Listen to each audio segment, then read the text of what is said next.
Ladies and gentlemen, think about space. Think about the space in between space. What's in there? Who knows?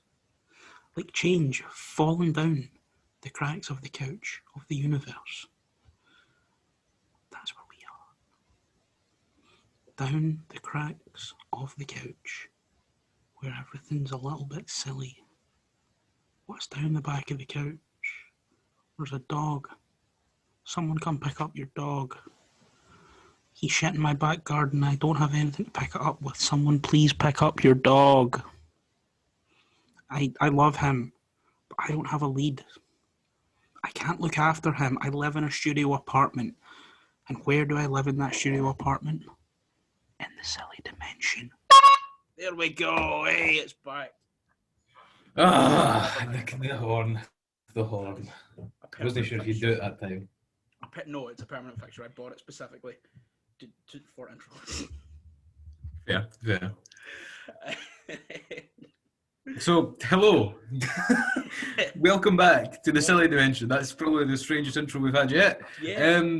Today we're going to talk about the Snyder Cut We are. of Justice League. As you can tell by the matching hoodies, this is not immediately after.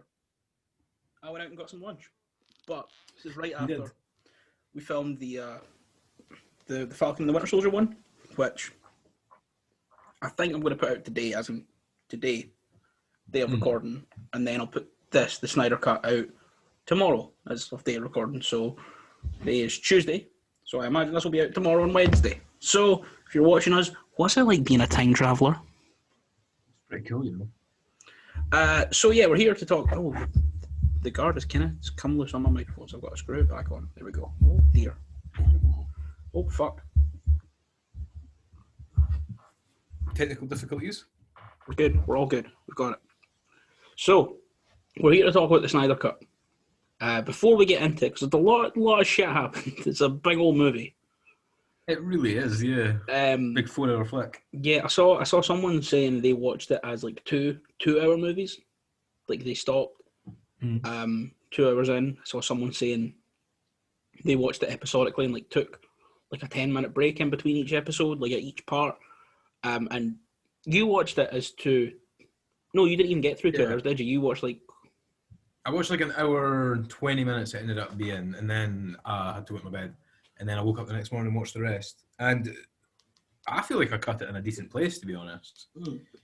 But, yeah. See, I stopped around about maybe 2.5 hours in to film something for a job application. And I'm not saying that it gets good at 2 hours in, but to the people who have been like splitting it into two different 2-hour films, I kind of feel sorry for them because it's just 2 hours of exposition. Yeah, it's just build up. It's 2 hours of world building, and I'm not saying it gets good, and I'm not saying that it doesn't need those 2 hours. I mean, I definitely don't think it should be a 4-hour film. I don't think any film needs to be 4 hours. Yeah, I mean, I enjoyed it. Oh yeah, I enjoyed it. I enjoyed it, but it kind of feels a little bit like The Irishman to me, and that Scorsese could have easily, because that's how I watched The Irishman. I watched it in 7 half-hour chunks, and I was like, yeah, it's a good TV show. But Scorsese strikes me as one of those directors that's like, I would never do TV.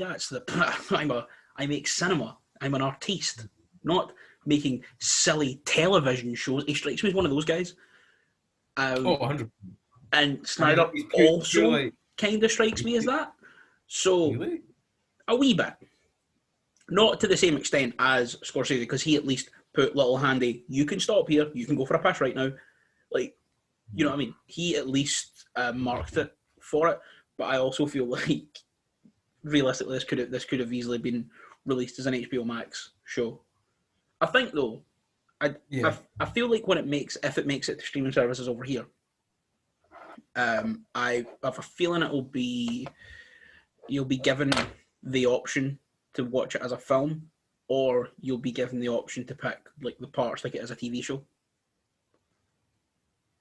I don't know, man. I don't think they do that, to be honest. I reckon they just do it as like a film, because Nothing's stopping you from pausing it when you want to, you know. So. Yeah, I suppose, but I feel like also maybe, I don't know, take a page at the WWE Network's book. They timestamp matches on pay-per-views.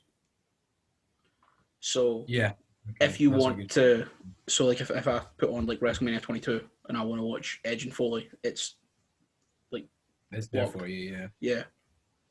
Although WWE Network WWE just sold the WWE Network to NBC, but it doesn't affect me because they've like NBC like Peacock, their like streaming service, the NBC Universal's one. The WWE Network, because they are on the USA Network. 2 other shows are on USA Network.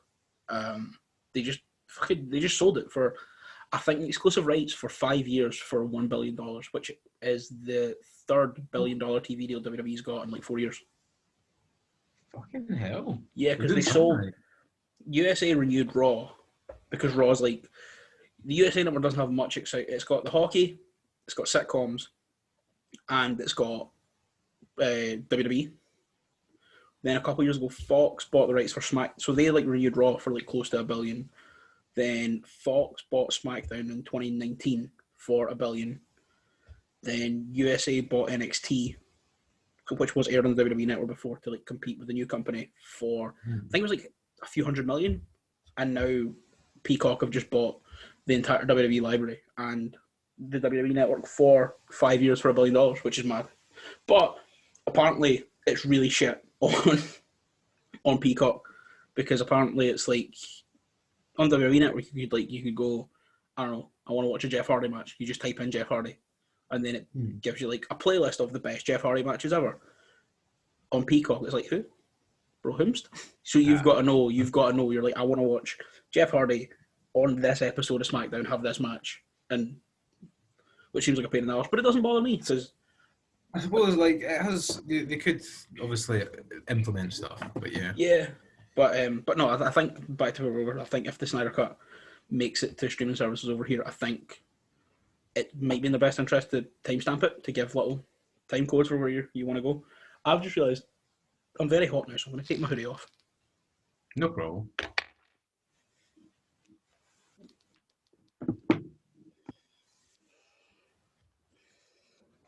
Oh, you done that, I think. I got some spicy jalapenos in my lunch, and it's made me all warm. And I've took it off and I feel cold.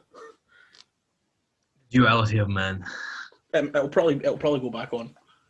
Oh no, I've got a jacket here behind my chair, so I can on and off. Oh. So, the Snyder Cut. You know what? Why don't? Just so I know we're not missing anything, I'm going to go and I'm going to Wikipedia the Snyder Cut. I'm going to go to the plot section, so just so we don't miss out any of the big bits. Yeah, the big plot points. But we'll start off, and that went on for too long.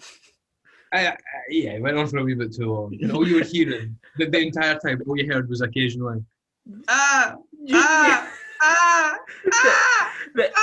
echo of Superman dying, just for like, it was like what, like 3 or 4 minutes?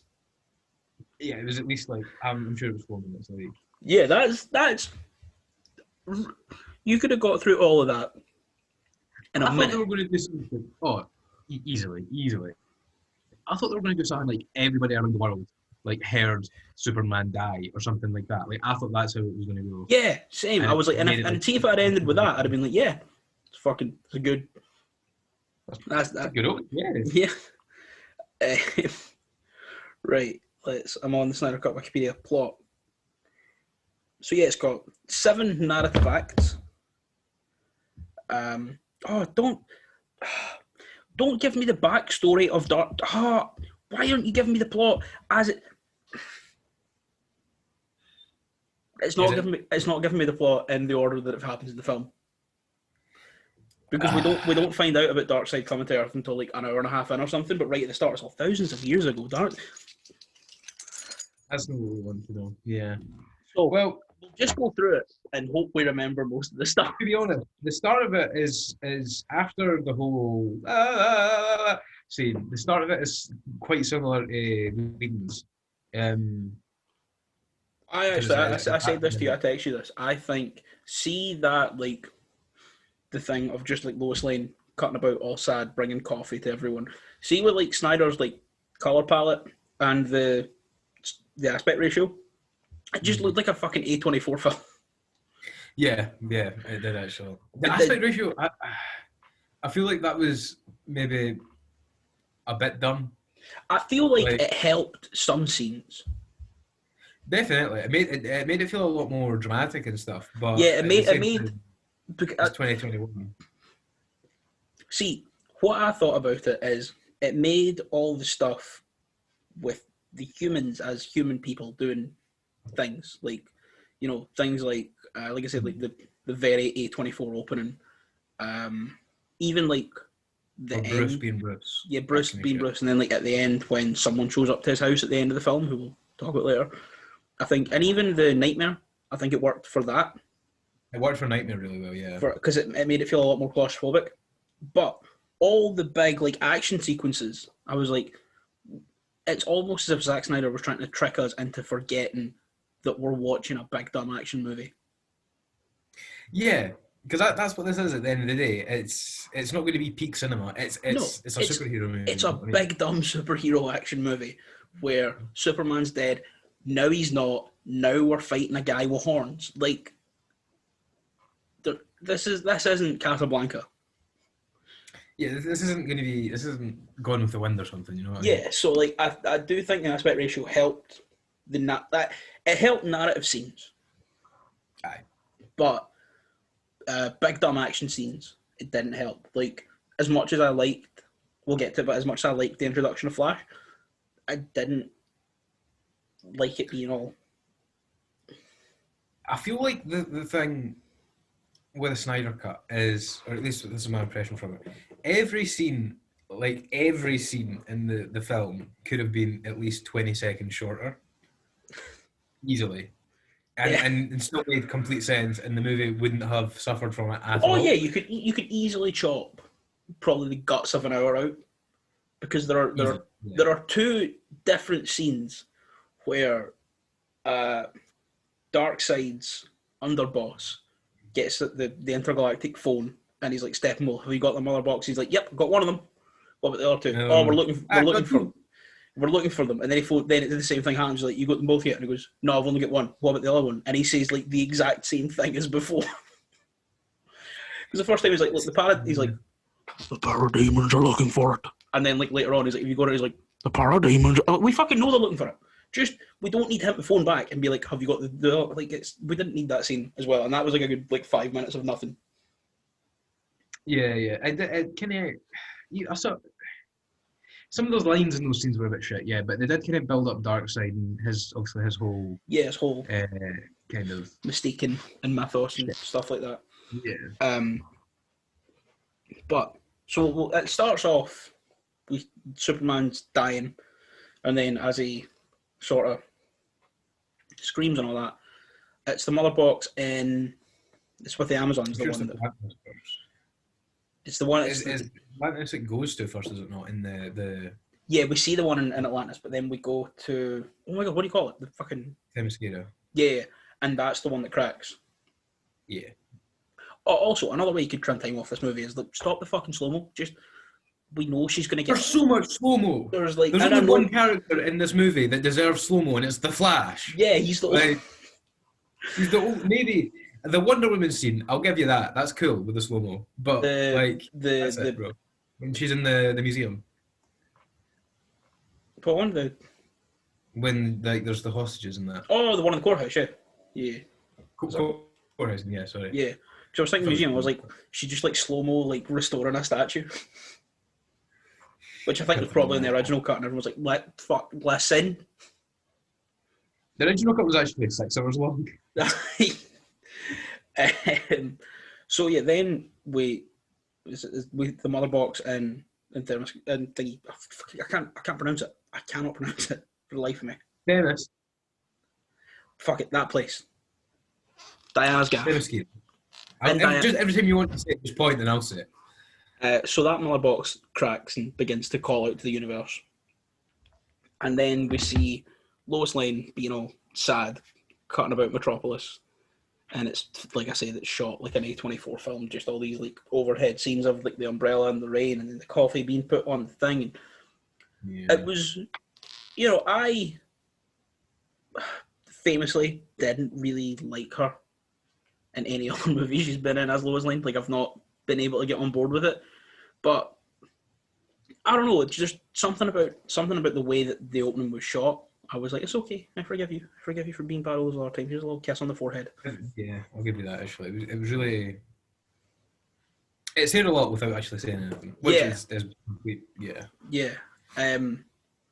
Who do we get introduced? It's then immediately after we go to Bruce looking for Bruce and Arthur. Yeah. Arthur, yeah.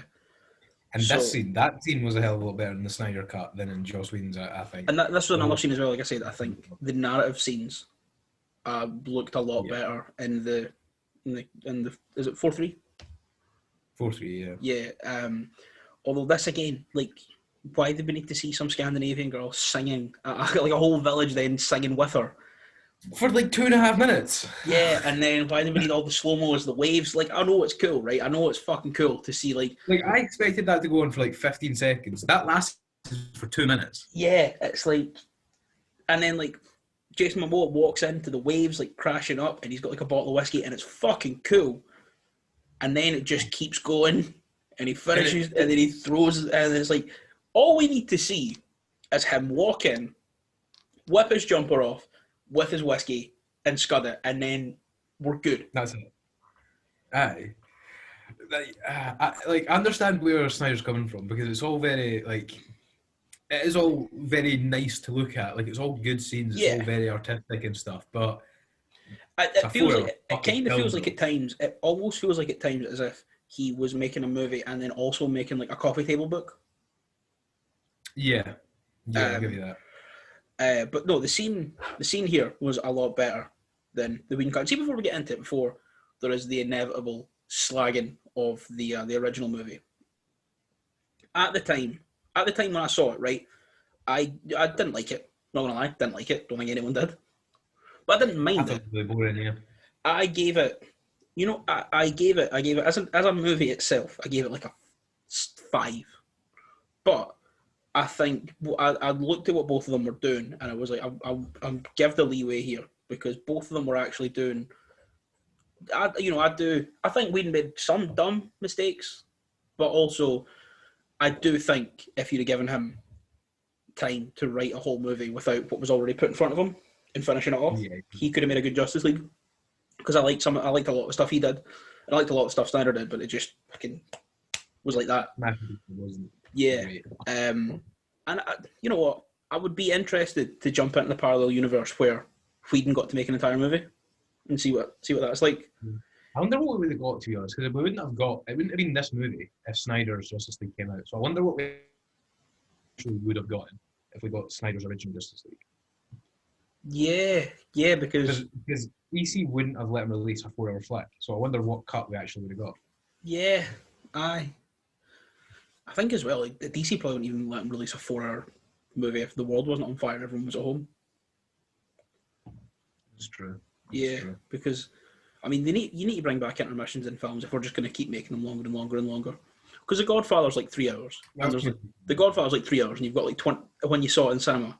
Like, there's some bootlegs on the internet that are just like straight rip from like film that's been like burned onto DVD, and there's like 20 minutes in the middle where you're like, oh yeah, this is where you would like go out, have a smoke, get a McDonald's, come back. Fish, that kind of thing.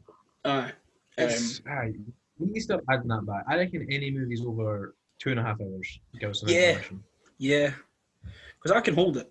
I've got a big old fat bowling ball bladder, but I'm fine with it, right? I know I'm good, but then there's all the like every like 10 minutes, and I like expect. That's why I like sitting at the end, like at the end of a row when I go to the cinema. I always try and get the end, because I know no matter what happens, if I don't get the end, if it's a long film, I'm gonna be fine. I'm gonna be chilling, but everyone else will be like squeezing past me. It's a pain in the ass.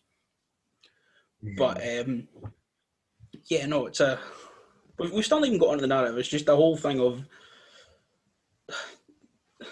I don't know. Like I say, I liked it, but I also feel like Snyder was like, see, the internet really wants me to do it, so you got to let me do it as I want to do it. And they were like, just come on, please. Like, 100%. He was just like, look, the fans want it, guys. The fans want it. yeah. And then they were like, but you really need to make it 4 hours. And he's got like a list of like 40,000 tweets. And he's like, see that? Release it, release it, release it, release it, release it. Fuck it. Do you want me to read them all? Oh, Um, well, that's actually what he done as well. Like, he came up with like an easel and like a bunch of sheets. And he was like, here's one tweet. Here's another. and he's fucking nuts, so he probably did. That's true. So then about a big old battle between the Amazonians and the, because we get this before the rest of the introductions, don't we? I don't know, because it's such a long film and I don't know, and I did try, as you saw, I did. Yeah, nah, I'm sure it goes Batman meets Aquaman for the first time, and then like and then he like starts swimming back to Atlantis. Well, that's what I mentioned. That scene was really, really good, and I think especially in the original, that scene, I think maybe obviously the two biggest scenes that dealt with the mashup of the two was the fight with Superman and then the fight with Steppenwolf, because they both used a lot of Whedon and a lot of Snyder. But I think this, like in the original, was also one of the biggest culprits of one of the biggest scenes that like lost out because of the change of directors. And yeah, I really enjoyed it here. Definitely after seeing this, because it was just so enjoyable this time round. Like, no jokes about can you talk to fish, which like none at all. And it's the like. Here's the thing, right? It makes me feel a lot more like he is an actual like hero. These people actually respect Aquaman. They're talking. He's sitting in the same fucking room as them, talking to Bruce Wayne, who's a billionaire, and they're like, "Yeah, mate, we don't know who this guy is. Can you?" Yeah, and it's one of those things that like, I don't know. He was so unlikable in the original up until he sat on the lasso, which I thought was a sorely one of the few scenes from the original that I thought was like missing. Like, I really like that scene. But I feel as if Whedon wrote him to be just such an unlikable dick, so that scene would be so satisfying. When I don't think it needs that, because one of the big differences in between the two of them is when Victor, the original, can't connect with the mother box right away. Arthur's like, you can't or you won't. And then in this one, when Victor's like trying his hardest, he like has a chat with Barry. He's like, I just see a kid there who lost his dad and is trying his best to save the world so the rest of us can keep on living. Like, he's such a more likable character in this, but he's actually human. Yeah. And that's what I thought about this, is like you said, it's instead of him being like, oh, I am the savior of this town, he's like, no, I'm one of yous. I love being here. I love these people, and I'm here to help. I bring up the joke about talking to fish. There was two in the original. One when Bruce is pinned up against the wall and he's like, I heard you can talk to fish. And that's like okay, but then the other one is later on, he's just being very Tony Stark and he's like, can you? Well, you never answered me. Can you? I'm cool with the talking to fish jokes if it's Barry. Because it has to be a character that can actually pull it off. Because that's the thing. With like, and I'm not saying that we can't have a Batfleck movie where, Batman's cracking a couple jokes every now and then. But the reason he's set out to form the Justice League is he's had a premonition of the end of the world. He's not here to fuck about. He's here to be like, listen, I saw the world end. Well, because you look at Tony in Age of Ultron after Wanda gets inside his head. He just stops being like the fun-loving Tony Stark for a bit, and he's like, right, we need to fucking deal with this. And I think stripping that away but still making Bruce feel human was good, because I kind of feel like Whedon, it was as if he didn't know how to write him to feel human without making him Tony Stark. Yeah, because let's be honest, the whole, it's like the Playboy billionaire thing, but that's not that. very much is who Bruce Wayne is, but that's not who Batman is. Yeah. And especially at this point in Bruce Wayne's life, when he's like in his 40s, I don't even think he's about that life anymore. Yeah, it's like you look at, Bale, you look at specifically The Dark Knight, when, he absconds with the entire Russian ballet on his yacht for the crack. And that's all that's a Bruce Wayne thing. That's very... And, and obviously I think it was good to have Iron Man be written like that because, inherently, Iron Man and Batman, they're not relatable characters, and neither is Tony Stark and Bruce Wayne. But Tony Stark and Iron Man are the same person, whereas Bruce Wayne and Batman aren't, and that's like, you know what I mean? They're totally different sides of the coin, and that's why almost realistically, that's why almost every single Batman villain is like Two-Face, or you got Clayface who can just become someone else for a bit, and then you've got like they're all like weird mirrors of stuff.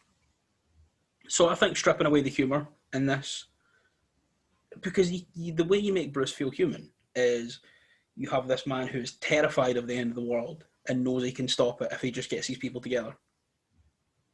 And you don't need them cracking jokes. And I thought this scene was like you don't need Bruce Wayne to be the funny one in a scene. You have Barry Allen there. You know what I mean? Yeah. Like, if you want a joke to be cracked, it's going to happen. Yeah, oh man, Ezra Miller he's so good. He's so good. He's actually amazing. So good. I'm very excited for the Flash movie now. Yeah, and I kind of feel sorry for them because was that not in development? That was meant to come out before Spider-Man 3, I'm pretty sure, like the original plans of the timeline, because they would have been the first to be like, multiverse, we can have loads of different Batmen. 100%, yeah. And then... But now we're getting No Way Home in December. I cannot wait for that. I'm so excited. The Snyder Cut. So, I think after that, we then have the big fight between Steppenwolf and the Parademons and the Amazons. I'm pretty sure. Yeah. So, they're all defending the Mother Box. This is almost like exactly the same scene as before, just darker. I think it's a wee bit longer, and the colours are darker. Yeah, the colours sort of drained out of it a wee bit more. It's pretty much as you said how it. But Steppenwolf's redesign, I really like it, man. He looks so much better than he did in Whedon's one. Yeah, I still don't really like him. He has absolutely no personality. But yeah, I think because that's more watchable. Yeah, he's definitely more watchable because I also think one of the biggest stumbling blocks with the DCU is that, especially for Justice League, they were like, how can we get a character that is easy to bounce off all of them, especially when Superman can do anything. And I think they thought the perfect balance was, right, get someone too powerful for them, then Superman shows up and helps them beat them. Where you look at the Avengers, you've got Loki, who is a god, but he also looks like a human. He's got the wit to counter Tony. He's got the smarts to make Banner Hulk up. Yeah, he's a tricky bitch. He's a character who ties in perfectly with all the Avengers, whereas I don't think Steppenwolf does, and that's the big thing for me is I don't get why they made it Steppenwolf. I mean, I do, but I don't think any of them ever had any interaction with Steppenwolf that wasn't, oh shit, there he is, or something like that. I can't remember a scene where they had any significant dialogue that wasn't, I'm going to stop you, no you're not. Yeah, you know what I mean? And that's the big thing, obviously. Not to compare both, but obviously the DCEU is a direct, oh fuck, they're making loads of money, response to the MCU. You know what I mean? So you kind of do need to compare the two and look at, especially after this, look at where Justice League stumbled and look at where things like Avengers went right. And I feel like Snyder has done that with this. The thing is, he's made it different, because my biggest gripe with the first Avengers movie is it's the cheesiest film Marvel have ever produced. But it works, because that's what they're going for here. Whereas with the first Justice League, it's as if they went for that. They went for that, let's keep it light, let's keep it humorous, let's keep it cheesy. And then they forgot they gave the film to fucking Zack Snyder. You're not going to get a light-hearted, goofy wee movie for fucking Snyder. But that's the thing as well, is like we look at like the biggest like missed opportunities in the DCU, which is pretty much namely Suicide Squad and the first Justice League. Yeah. So, like I said, I thought what Whedon done was good, but within a totally different context. What Whedon done was never ever going to work within the pre-existing framework of the DCU. And what they made David Ayer do with Suicide Squad is a big reason that feels at odds with everything we've set up before. Batman v Superman feels like it's within the universe. It's just not a good film. It's just not fun. Yeah. Batman v Superman's just Batman v Superman's it's like Thor: The Dark World. It fits, but it's just not great. It's not his favorite. Yeah, exactly. And I like that they finally got back on track with the consistent tone and brought it forward here. Definitely, yeah. Even if we're probably not going to get another. I want Justice League 2 with Snyder. I want them to restore this Snyderverse, man. Just let him do what he wants. Yeah, I just think even if he's going to make you money. Yeah, and I think even if you take him off of directing duties for films, put him in the Kevin Feige role, because I know with him, well, he's now the lead creative director for Marvel as a whole, so he's now in control of the comics and what they do as well. But for that, he has meetings with directors and he's like, right, what do you want to do? And he's like, right, okay, but I'm planning this for this character. So could you actually change that villain? Because that's very close to this idea I've had for this going forward. I'm like, yeah, cool. If you just have Zack Snyder, even if he's not directing every movie, I think, I do think having him come back for Batman, Superman, and Justice League would be good. But if you just have him in this consultant role where all the directors go, I want to do this, does that work with what you've planned out? Then you'll make a lot of money going forward, because it's clear that he understands what he's doing, especially now that we've seen his vision for it. Especially like this extended cut that gives a hell of a lot more like Cyborg and Flash. He knows he is passionate about these characters. He understands it. Yeah. So, excuse me. And I think as well, Batman v Superman, whilst it's not a good movie, it's not fun. I don't enjoy it. I think the story of it, where it starts us and where it ends us, is exactly what that film should have been. It's just the way it got us to the destination that I don't like. So, as we say, that it's very clear that he understands these characters and he understands this universe, and he has an idea for where it should go, to this inevitable battle with Darkseid, for what he wants Joker to do. Mm-hmm. We'll talk about this later. Actually, I was about to bring up the nightmare stuff, but I'll leave that now. Yeah. So after the big fight between the Amazons and Steppenwolf, then the Amazons send they shoot the flaming arrow to the Pantheon. Yeah. Which they were saying it's no men will understand what it means. It was obviously the symbol that the planet's under attack, but Diana will know, and that's all that really matters. Is if Diana knows, then we know. Can do Wonder Woman things. Yeah. So they set the Pantheon on fire, pretty much. This is one thing. Oh no, we've skipped over the court scene as well, because Diana's doing that. Right. And then she goes back to work, because they're like, what did you do over the weekend? She was like, I just hung out. And then that's when she sees that the Pantheon's on fire. But so, to be honest, that's almost the same scene that was in the other one. But here's what I will say, though. They've changed, because I saw a side-by-side, and they've changed some of the fight choreography with it. Right. It looks... See Diana zipping around to, deflect bullets when they've playing it in real time. It looks fucking goofy.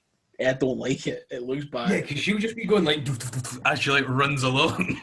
but as well, it's cutting to Diana, and then she's in another stoic pose, and she's deflected one, and then she's come up and uppercut. It looks it doesn't look good. I don't like it. It's a good scene. Scene. They must have had this good fun filming that. Also, this is the thing I don't get. So, I'm not massively up to scratch with DC Comics. I know enough, read a lot of Batman, know a lot about Batman, but the wider sort of DC everything, sort of touch and go with. So you might be able to give me some clarity here. You know the we're a gang of ecological terrorists who want to put everything back into the medieval days because that's when we think shit was lit. It wasn't. You were like pissing in a pot and throwing it on the street. But okay, are they a pre-existing comic thing? I don't know. Because if they are, okay. If they're not, that's a fucking goofy motivation. I was thinking that at the time. I was like, a thousand years? You really want to do that? Yeah, because it's like back when people died if they got the shits. Yeah, like you want to go back then? Because especially so because he's in England. You know what I mean? Because Because if that's in America, you're like, I want to go back to 1,000 years where we all just like lived on the land. I'm like, that's cool, but you're in England. Loads of buffaloes around. You're gonna be fine. Yeah. Whereas you're in England. You're gonna go back to a time where people were taxed fucking their entire wage. Yeah, was it not like a door tax or some shit? I don't know. Like the king would cut, like someone from the castle would come and like, you've got a door, give me all your money. I'm like, why? Fucking door tax, bro. But like, I was watching it and I was like, if that's like a pre-existing comic thing, I get it. If it's not, and Snyder's just like drummed this up of his arse to be edgy, that's fucking goofy. To be honest, there's every chance he was just sitting there at like 3 a.m., 6 cups of coffee deep, and he was just like, where's this going? Yeah. So I like I said, I like the scene, but I don't like the motivation. Obviously the stakes are high, there is still a lot of C4. But also then he says, you know, when this thing goes, it's going to wipe out 4 city blocks, and then Diana throws it up in there, and it's not that big of an explosion. Yeah, I was like, that's not 4 city blocks. Bro. Yeah, that maybe will take out the upper floor of this courthouse and send the statue flying at a push. That's about it. Yeah. Like I said, the fucking like that scene was just about goofy to me. I didn't really like. I mean, I liked the fact that it showed like who Diana is, and you know, like showed off like what the lasso can do, even though it was never used again. It was never used again for the whole truth thing. Yeah, but you know, I thought it was a bit dumb. Then it's her restoring. I actually, sorry, this is a bit the blur. I thought they were going to use the lasso again. Sorry, just call it the whip. The lasso again in the Superman fight. I thought when Superman was holding it, I thought she was going to say, "Who are you?" and he was just going to shout like, "I don't know" or something. Yeah, I was thinking it was like something like that. Or like somebody like is holding it on it, and then she like asks him a question or something, and he's like, "I'm terrified. That's why I'm fighting," or something like that. You know what I mean? Yeah, something to kind of explain what he's going through in that moment. Yeah, we got 2 minutes of a Scandinavian village singing at Jason Momoa, but we didn't get the lasso ever again. You can't give us Henry Cavill literally being a baby. Yeah, like, you know, and that's one of the things as well. Like I said, I think for me the best bit of the Whedon version was that scene where Arthur sits on it, and then he just starts saying weird shit. He's like, "What's going on?" And then they realise that's great because at the start of the film we've already set up this lasso can be used to make people tell the truth. And then you set that up at the start and just don't use it again. It's a bit weird, yeah. Yeah. So yeah, then Diana's back doing her day job, being a civilian, and then she hears on the news that the Pantheon is on fire. So then she goes to Greece, and wow, there's another thing. Like the green screens of the background of Greece didn't look great. I didn't even notice it. I didn't see it, to be fair. It's like, you know, it wasn't as bad as this, but it kind of reminded me of, like, you know, when they first got green screens in, like, the 60s, and they have it in, like, one of the Connery Bond films, he's, like, on a canoe. He's, like, on a boat with a Bond girl, and, like, you can very clearly see, like, the shadow of Sean Connery fucking up the sunset. Yeah. It wasn't as bad as that, but it was, like, the modern-day equivalent of that. Do you know what I mean? Like, Diana just doesn't quite fit with what's behind her. It's like this is Gal Gadot, this is the scenery, and I know you're looking at it from here, but it's still like you can still see. Yeah, and it was. Do you know what? It was the same for Cyborg. I think because there was so little of him that was like, I don't know, it was his face. It was just like fucking. It looked like it was like overlapping. I thought Cyborg looked good actually. I thought Cyborg looked really good. I think everything but his face. No, I thought the animation was good on him actually. I wasn't a fan. I'll not accept this slander. I thought it looked a bit goofy. I'm not gonna lie. Also, one thing as well, like I think it was because there was so much, and as well, what's his name? What's the actor's name? Ray Stone. Yeah, he's just Ray Fisher. Yeah, he has got perfect skin, right? Absolutely beautiful skin, and it just looks so weird with like this CGI robot and then this like perfect. You know what I mean? For me, it looked a bit weird. And I know that's not how the character Cyborg looks, but later on we're getting like his flashback and the explanation of his whole thing. I'm not going to get into it, but you see him like up on the wall, and you've got like his torso and then one arm. I think it maybe would have looked a little bit better if he like kept a human arm and like maybe like just a quarter of him was still human, but he could still do all the cyborg shit. He could fire a cannon over his shoulder instead of having his right arm turned into one. I suppose that would have been good. I really liked Cyborg actually. I reckon Cyborg and the Flash this time were a hell of a lot better. Like, and it actually, I'm a lot sadder now that Ray Fisher isn't going to be working with DC again, because it was class as Cyborg. So, because wait, what happened again? Was it basically Joss Whedon is a cunt, and like WB execs are racists. Yeah, I remember.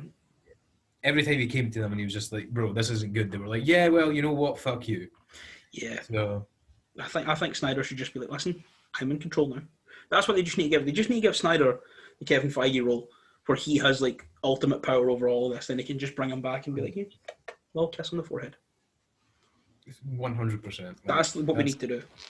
Because he was amazing in this. Absolutely incredible in this. So good. And the thing is, well, is like in the original one, a lot of Cyborg was cut. A lot of Cyborg was cut out of it, and in this, we see it all again, and it's so good. It humanizes the character, because in the first one, it was almost it was as if Whedon had made him just so unlikable and so.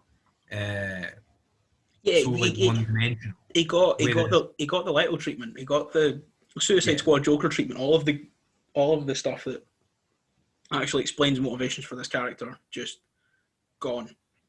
It's like, oh, you want to make a dark, gritty character? That's cool. That's wait, you want to explain why he's dark and gritty? Nah, he's just going to be angry. You got to word that out for yourself.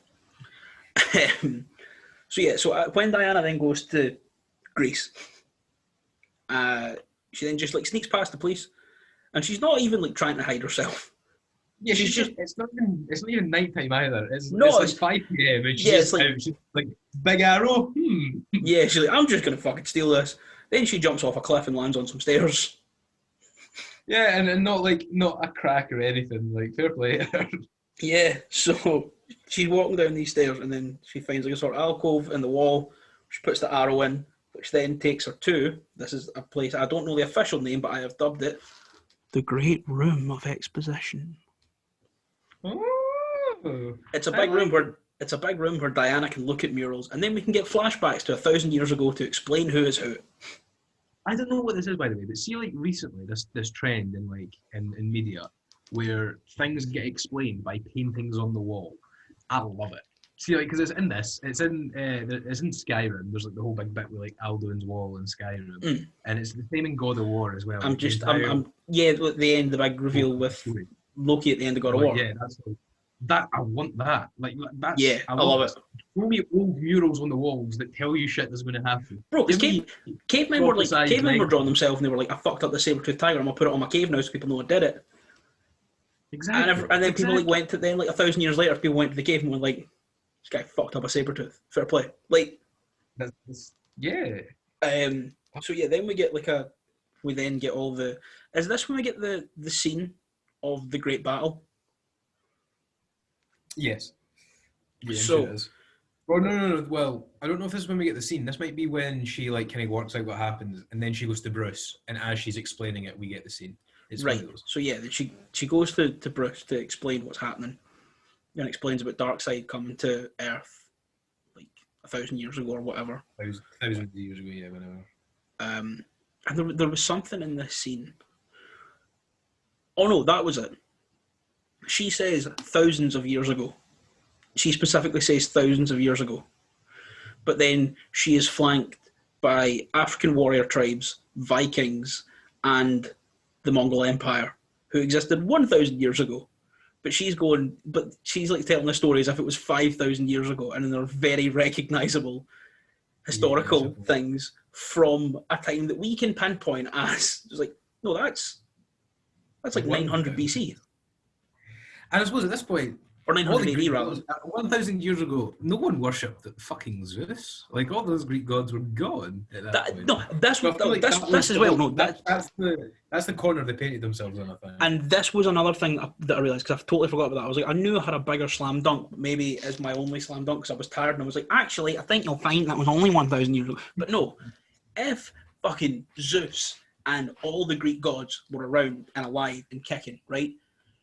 When we have like marked this out as 1,000 years ago, roughly, because Vikings were there, looked like either like Genghis Khan, the Mongol Empire, or the Huns were there. So we've worked it out to be ballpark 900 BC to like 1100 BC, or AD rather, 900 to 1100, right? Why the fuck then do people think Zeus is a myth if he was there when we know other shit from that time happened? It's the whole DC have painted themselves in. Yeah, because now, like, if we are, to accept this as happening in the world that we exist in, then why are people like, oh yeah, Zeus, that's not real? But it was around 1,000 years ago. You know what else was around 1,000 years ago? The Vatican was like probably built at that point. We know that's real. So, yeah, but I mean, and then like as well, like how the Atlanteans were there, which means people would know where Atlantis would be. Because people were recording shit 1,000 years ago. Yeah, this is true. So the thing that scene wound me up. Yeah. That's a very semantic point, but I'll give you. No, because I just was like, right. So if there's Vikings there, the Vikings were around about 1,000 years ago, and we know that Vikings existed. There are like stories and records kept of like Vikings pillaging towns and all this stuff. So we've not just like looked at Viking ships. Let me tell you why, Jake. Let me tell you why. Because this didn't exist. It didn't. No, I know. But if we are to believe this is happening in, we're to believe this is happening in the world as we know it, but there's now like Superman and shit. I just find, because then Diana's like, soon after, she's like says about like how Zeus and that passed into legend. I was like, why the fuck are the Vikings not passed into legend then? I suppose they did. But we know Vikings were real. That's what I mean. That's my big nitpick on this point. I was watching, I was like, fucking slam dunk Zack Snyder. Hold it. So if I ever see him, I'm going to cross him up, I'm going to break his ankles. Okay, Jake, I'll give you that. You can have that point. I don't really... I'll concede that. Sure. It wound me up. It wound me up more than it should have, because I was really tired, and I've been thinking about it for a few days, and it's just got more and more. I've got more and more passionate about it.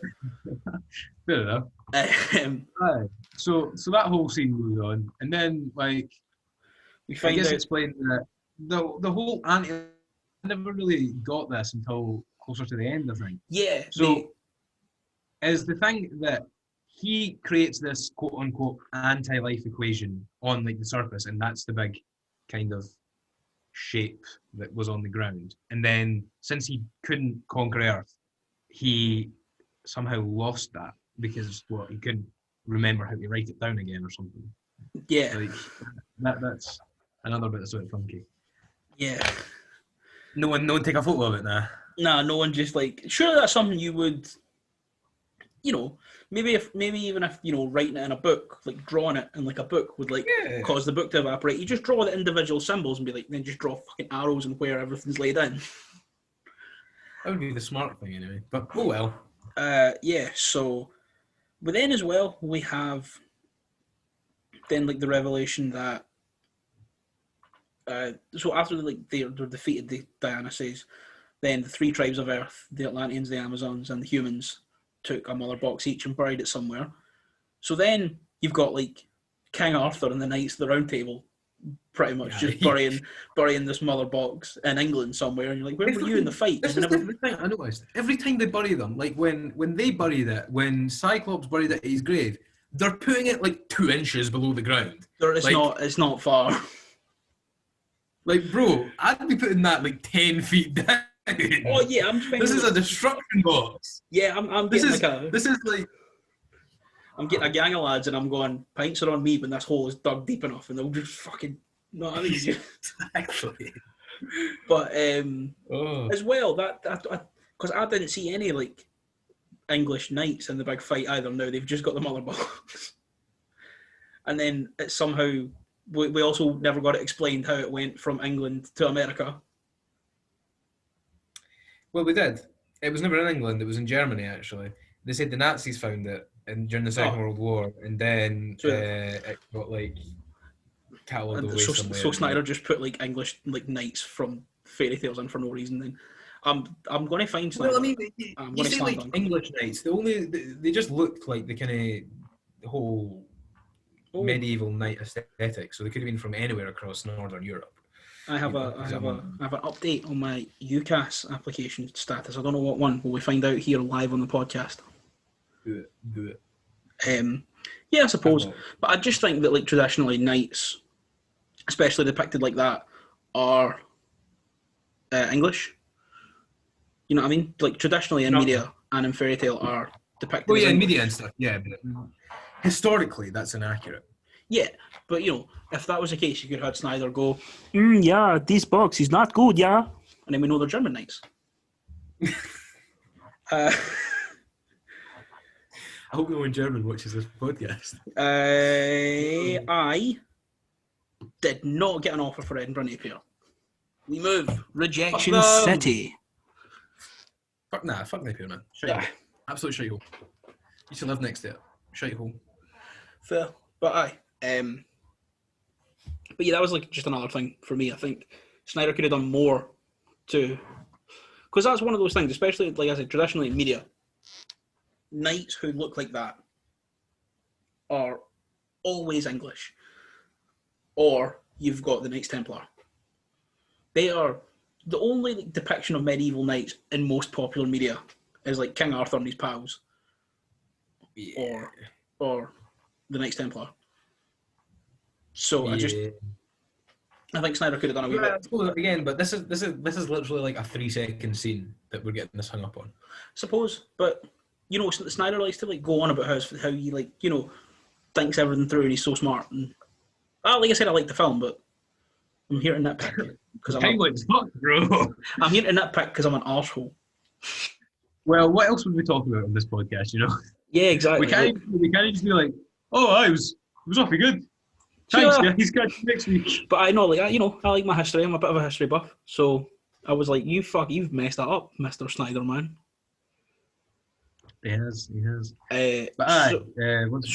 after that, we'll move on from me being angry about Zack Snyder getting history wrong. Although don't let yourself fucking forget, I am seething. But for the purpose of this podcast, I'll move on because I've already taken up way too much time with my own personal issues with Zack Snyder. It's actually been about 20 minutes talking about the fucking Vikings, and Zeus, I just think if we'd know that Vikings are real, we would also know that Zeus was real and we would be talking about him like he was fucking fake. I'm done with it. We're moving on. So then Diana asks Bruce how the assembling of the team is getting on. And he's like, found one, asked him, said no. And then she's like, okay, what are we doing now? And then he shows her the footage of Barry. And then he says he's off to find Barry. And this is when we get introduced to Barry, I'm pretty sure. And oh my God, this scene was great. Although, it was amazing. I loved this scene. Oh, yeah.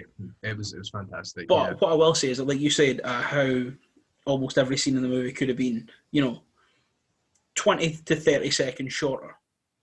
This was like a 3-4 minute scene that all of it was in slow mo, and it was like this Iris gets like fucking in an accident and he just gets saved. And there's one bit that I think you don't need to have because it's weird, but I'll get to it. So he walks into like a dog walking place. He's a couple minutes late and he's all flustered. And he's like, sorry I'm late, but I'm here to apply for the job. I want to walk dogs because I'm good at walking. I like dogs. He's just being Barry Allen. Yeah. And I mean, Ezra Miller, man. He's so good. He's perfect for this. He has he keeps the speed going while still I don't know how to describe it. Yeah, He's good. Yeah, it's pretty much Barry never slows down. Aye. Even when he's standing still, he's like a kid who's like wants to tell his dad about something that happened in Power Rangers. It's the only way I can describe it. Oh, aye. But that's just his personality. That's So he walks in with the CV, and then he's looking at the window, making googly eyes at a pretty lady in her car. Well, no, she'd walked out first, and then she got in her car, got in her nice convertible, and I was like, "Oh, you're in a convertible around the Flash. A car accident's going to happen, and you're going to go flying out. You're getting slingshotted." Also, why would you drive a convertible in a Zack Snyder world? It's going to rain. Yeah, it's too cold for a convertible. Yeah, it's way too cold for a convertible.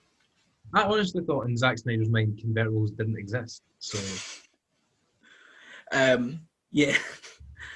So she gets in her car and he's out, making googly eyes at her as he's being interviewed for his job as a dog walker. Awooga! All that. The Inspector Gadget movie? No, it's the Mask rather. There's also probably something similar in the Inspector Gadget movie. I want to get the glasses. You know the glasses you can get that have the eyes that are on slinkies, and I want those. Pull them out in the club and just go awooga, awooga. Oh. Announce lifetime bans. The undercover police officers immediately just got to arrest you. Oh, I can't wait to be back in a club and immediately work out who's a cop. Immediately. Yeah. I feel like it's going to be a game. I feel like it's going to be you walk in and it's whoever can find them first. Oh, aye. It's like whoever finds this, but as well, you're just going to be getting folk being like, "Excuse me, do you have any ecstasy tablets I could purchase off you, pal? I used to be quite the raver back in the day." The amount of shite pattern everybody's going to hit it with, being like, "Oh, is that some of that rapper music I hear?" I'll see if I see something I don't like. I'm just going to walk up to the nearest cop and be like, Aye. If somebody's being aye. That's oh dear. Just wasting time. Love it. Aye, exactly. Listen, you got to do what you got to do. So then there's a guy in a truck eating a burger. He drops his burger. And then, instead of doing the responsible thing and hitting the brakes, hitting the big lorry hazard lights and going down to pick up his burger, he's like, "Let's just keep my foot in the accelerator and let me get my Big Mac." You know the thing is as well, that burger's gone. I'm not eating that burger. Oh, that's yeah, been no, on that's the ground of a car. That's disgusting. But it's risky business enough if it's a normal motor. That's a truck. This guy sleeps in it and shit. That's been on the road for 17 hours straight. If I don't get that burger within 2 seconds, I'm just taking the L and going to another burger shop. I don't care how hungry I am. I'm going, no, there'll be one around here. There's a hot dog cart in the corner. You could have just pulled over, got a hot dog. Exactly. And you know what would have happened? The Flash wouldn't have broke the fucking window of a dog. So yeah, as he's down here, let me get my burger. She pulls out in her nice convertible, big old collision, and she flips out. He sees it, spins round, and his shoes just disintegrate. I like that bit, actually. I really like that. That's a nice touch. Yeah, it was a good touch. It's a nice touch. But I'm also if I know it's because the shoes are on the ground, I guess, and the friction would fuck them up. But what if he's wearing what if he's wearing a pair of boot cuts, right? You know how we always used to rock those boot cut back in 2007 when the backs of our jeans would just get wet because it was raining and there was nothing we could do about it. What if Barry's rocking a pair of them? Next thing you know, he's just in his underwear. I don't think the full thing with the full set. I don't think the full set of jeans would fucking catch on fire and disintegrate. Can you definitively say they wouldn't? Yes. I think you're because denim's not flammable. No, but if they just burst because he stood in them and spun round real quick. Listen, Snyder has told us that his shoes would explode. He could stitch it back together easy though. He's the Flash. You know what I mean? I could like see if I am Barry in that moment in time.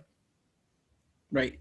I'll explain it now, and I'll explain what I was going to say after. But so yeah, he runs out, turns around, and his shoes just evaporate. Then he runs through the door, through the glass, catches her out there, sort of diverts everything, puts her on the ground, and this is what I would have cut out. He just stares at her for ages. He stares at her for a little bit too long. Yeah, just a little bit too long. And if there was confirmation, if we were given confirmation that is indeed Barry's in-universe girlfriend, that's okay. But she's just there, and then he saves the pretty lady from a car crash, and then he's like, "Aren't you lovely? Wow." And then he fucks off. What have I saved today? Yeah, he's like, that was like a 9. Definitely just saved a 9. Then he runs, grabs there was a hot dog cart as well, I mentioned. The hot dog cart's obviously all fucked up. Then he grabs a hot dog out there, goes back into the shop, and then time resumes. And he's just there with all the dogs. And he's like, see, with dogs, anything can spook them. That's why I like to always keep something meaty on me to calm them down. He's just feeding this hot dog to like 4 dogs in the dog walking place. Which I found really funny, but also I can't imagine what's going on with that wee wife that was like hiring him, because she's like, right, this weird guy's here. Then there's a car crash. Next thing I know, he's over there with no shoes, and he's told me he walks around with hot dogs in his pocket. Like, this is a strange day for her. That's what I was going to say. That's what I was going to say. Like, Barry can't explain why his shoes have just disappeared. Yeah, right? He's just going to have to be like, yeah, they're gone. He's just going to have to be like, nah, I didn't walk in with any. So Like, once he saves her, if I was him, I'm running back to my gaff and just very quickly putting on some shoes, and then, or no, I'm stealing her. No, I'm going to run. No, in fact, no. I'm going to run back. I'm going to grab the shoes, and I'm going to run back, and then I'm going to very quickly put them on, and then I'm going to like jump, and then hope that time resumes around me normal. When I'm like, oh dear, I got a fright, and they're like, why are you wearing Doc Martens? You're wearing my trainers. I was like, no, why am I looking at my shoes? Fair enough. But yeah, that poor woman. This quick. Surely he could have just taken his shoes off. Yeah. And then did it. Oh. Yeah. It's like, but like I say, I feel for that wee woman, man. Next thing, like she had a strange day. Her front door has exploded. The guy that was in front of her, like 1 second later, is now hanging out with dogs when he's not got any shoes on, and he's feeding them a single hot dog that he has allegedly walked in with.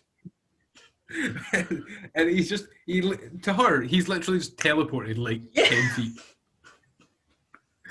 Oh.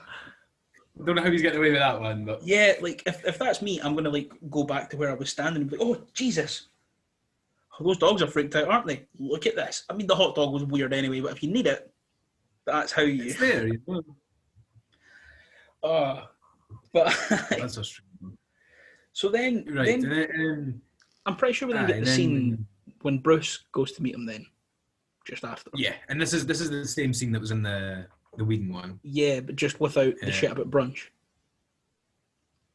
Yeah, there's no brunch.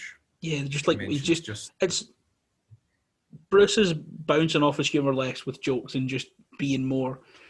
Bruce gives the expression of what I imagine my dad would look like if I was always trying to go on TikTok, and then he just like sat there scrolling through like, what? Like Bruce is just sitting there like he's just an unimpressed dad. Yeah, he's just like point. Barry's like talking about like how he's just a black hole of snacks, like I'm a snack hole, and then it just cuts to Bruce and he's like, what? What's going on?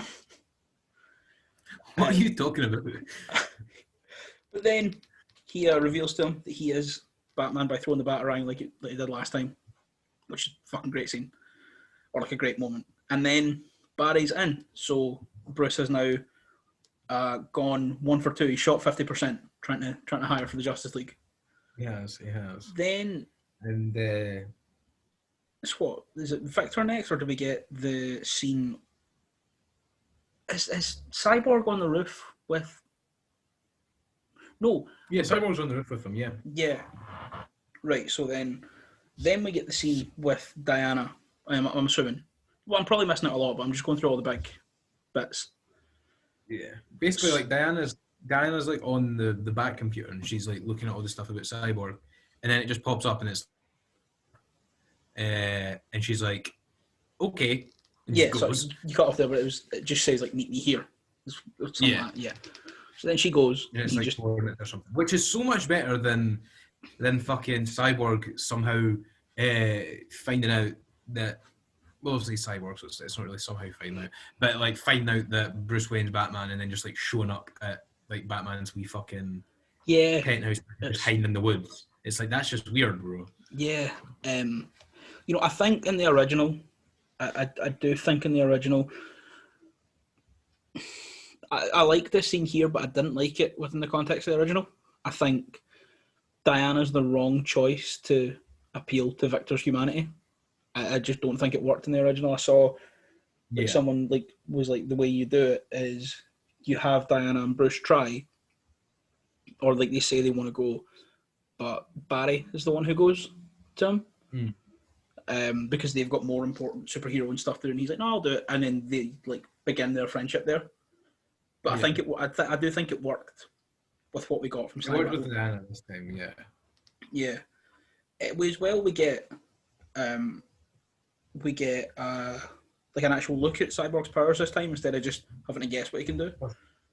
This was probably one of my favourite scenes in the movie. Actually, the bit with the tape recorder and his dad's just talking through everything. It was such a good scene, and it was what we missed in Justice League because he felt like such a strange character in the original one because he just didn't have any scenes. We didn't have any origin in the guy. We didn't have any personality building or that. Whereas here we see him explore his powers. We see him not give a shit about being able to fucking fire every nuke on the planet. We see him caring about the working class women who's trying to care. So he enters the.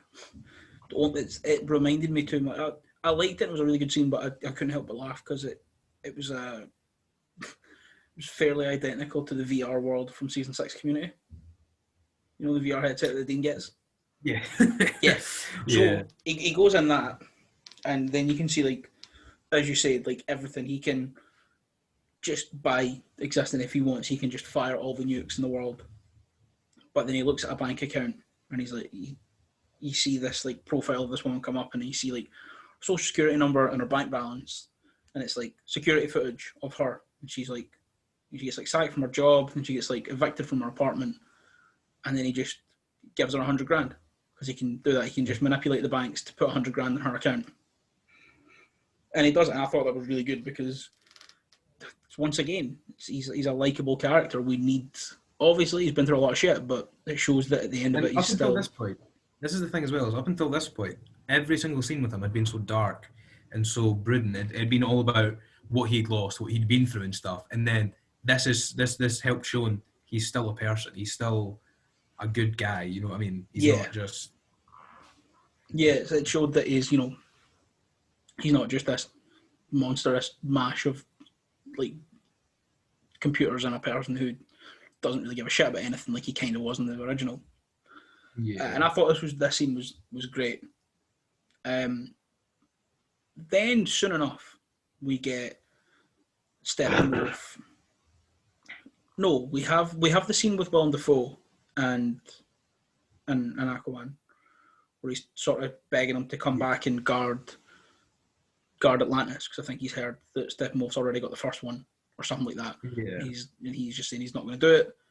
Then one thing as well, I will say this, and I've not seen the Aquaman movie, but I've seen all the trailers and I have been in this.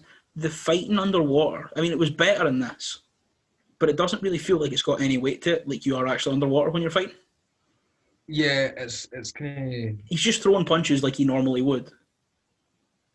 Yes, it's cool, but like there's a bit more weight to it in this from what I've seen from Aquaman, but it's still just like he's able to just go right, cool, bang, instead of like having to actually like draw back and fight through it. But I mean, like he is Aquaman. Yeah, but everyone else fighting underwater was able to just be like, "There's a headbutt." Yeah, but they're Atlanteans, you know. This is what they do. But yeah, I know what you mean. I do know what you mean.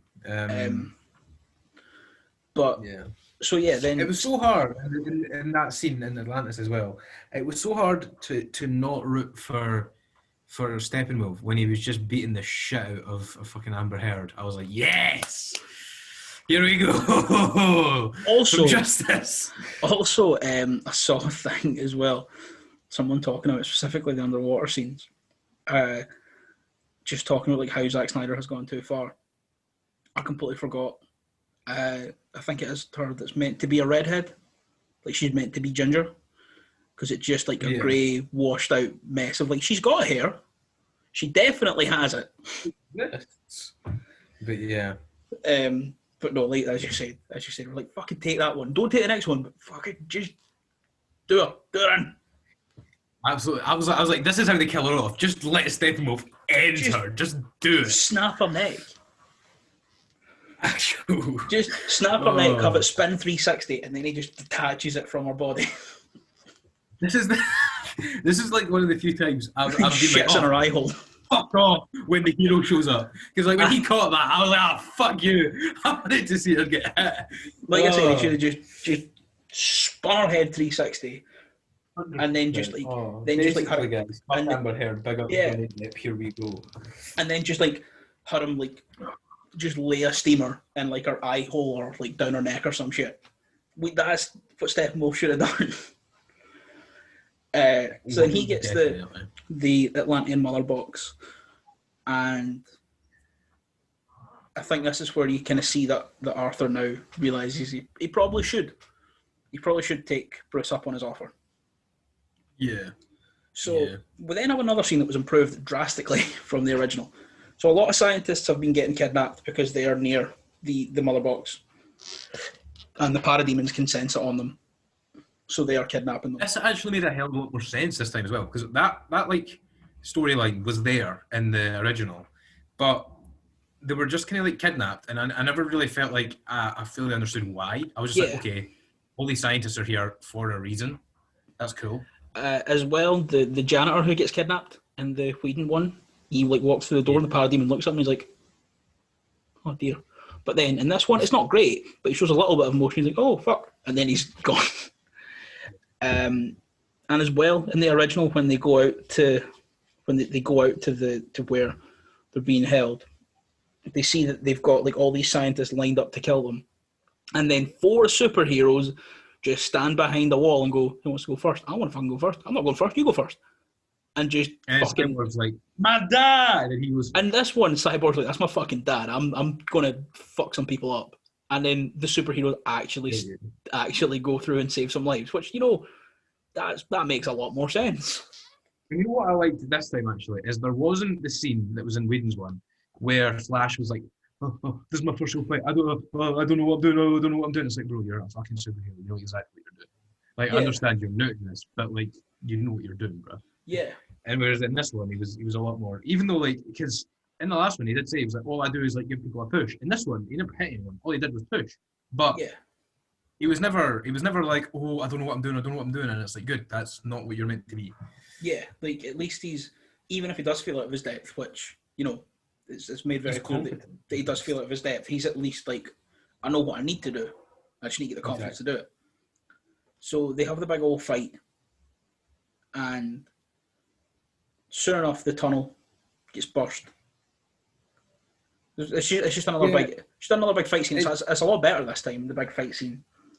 It is a lot better. It's similar. It's the same kind of like beats and stuff, but it's just one a bit longer and it's better actual action in it. Yeah, I think like a lot of the things that were kept from the original were just improved slightly, just like tweaked to make a little bit.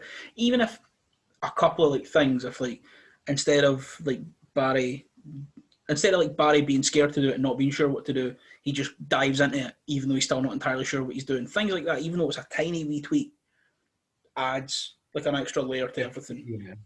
It makes it feel a lot more better. Yeah. For lack of a better word. So yeah, then they have the fight into the tunnel bursts, in comes Aquaman to save everyone, and now he's here. And I mean, like you said, this scene played out pretty much the same as the original, just with a few sort of logical tweaks. Yeah.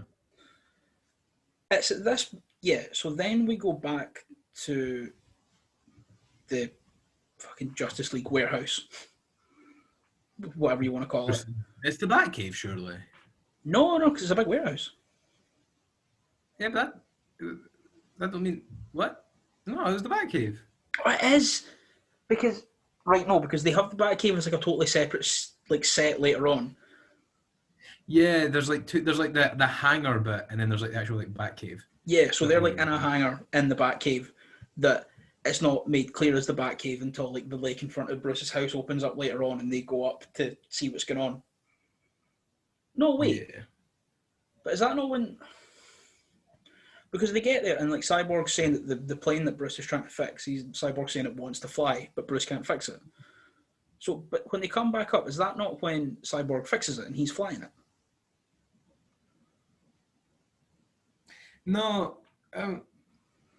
What did they come up with a big race platform for? To look cool for the. No, but they're coming up because there's like something above them that's flying, and I thought it was the plane that Cyborg fixed.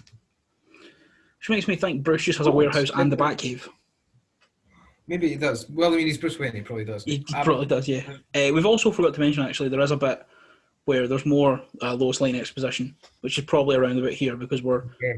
Yes. It's actually quite a important bit, actually. So... Yeah. Yeah. So... Basically, Martha shows up. Martha being Kent's mother, Clark's mother, big Superman. She shows up and she's talking to Lois and she's like, "Oh, I understand. Like, I went to go pick up his belongings today." We're never really sure how long it's been since Superman died. I mean, my guess is like 4 months. Something like that, yeah.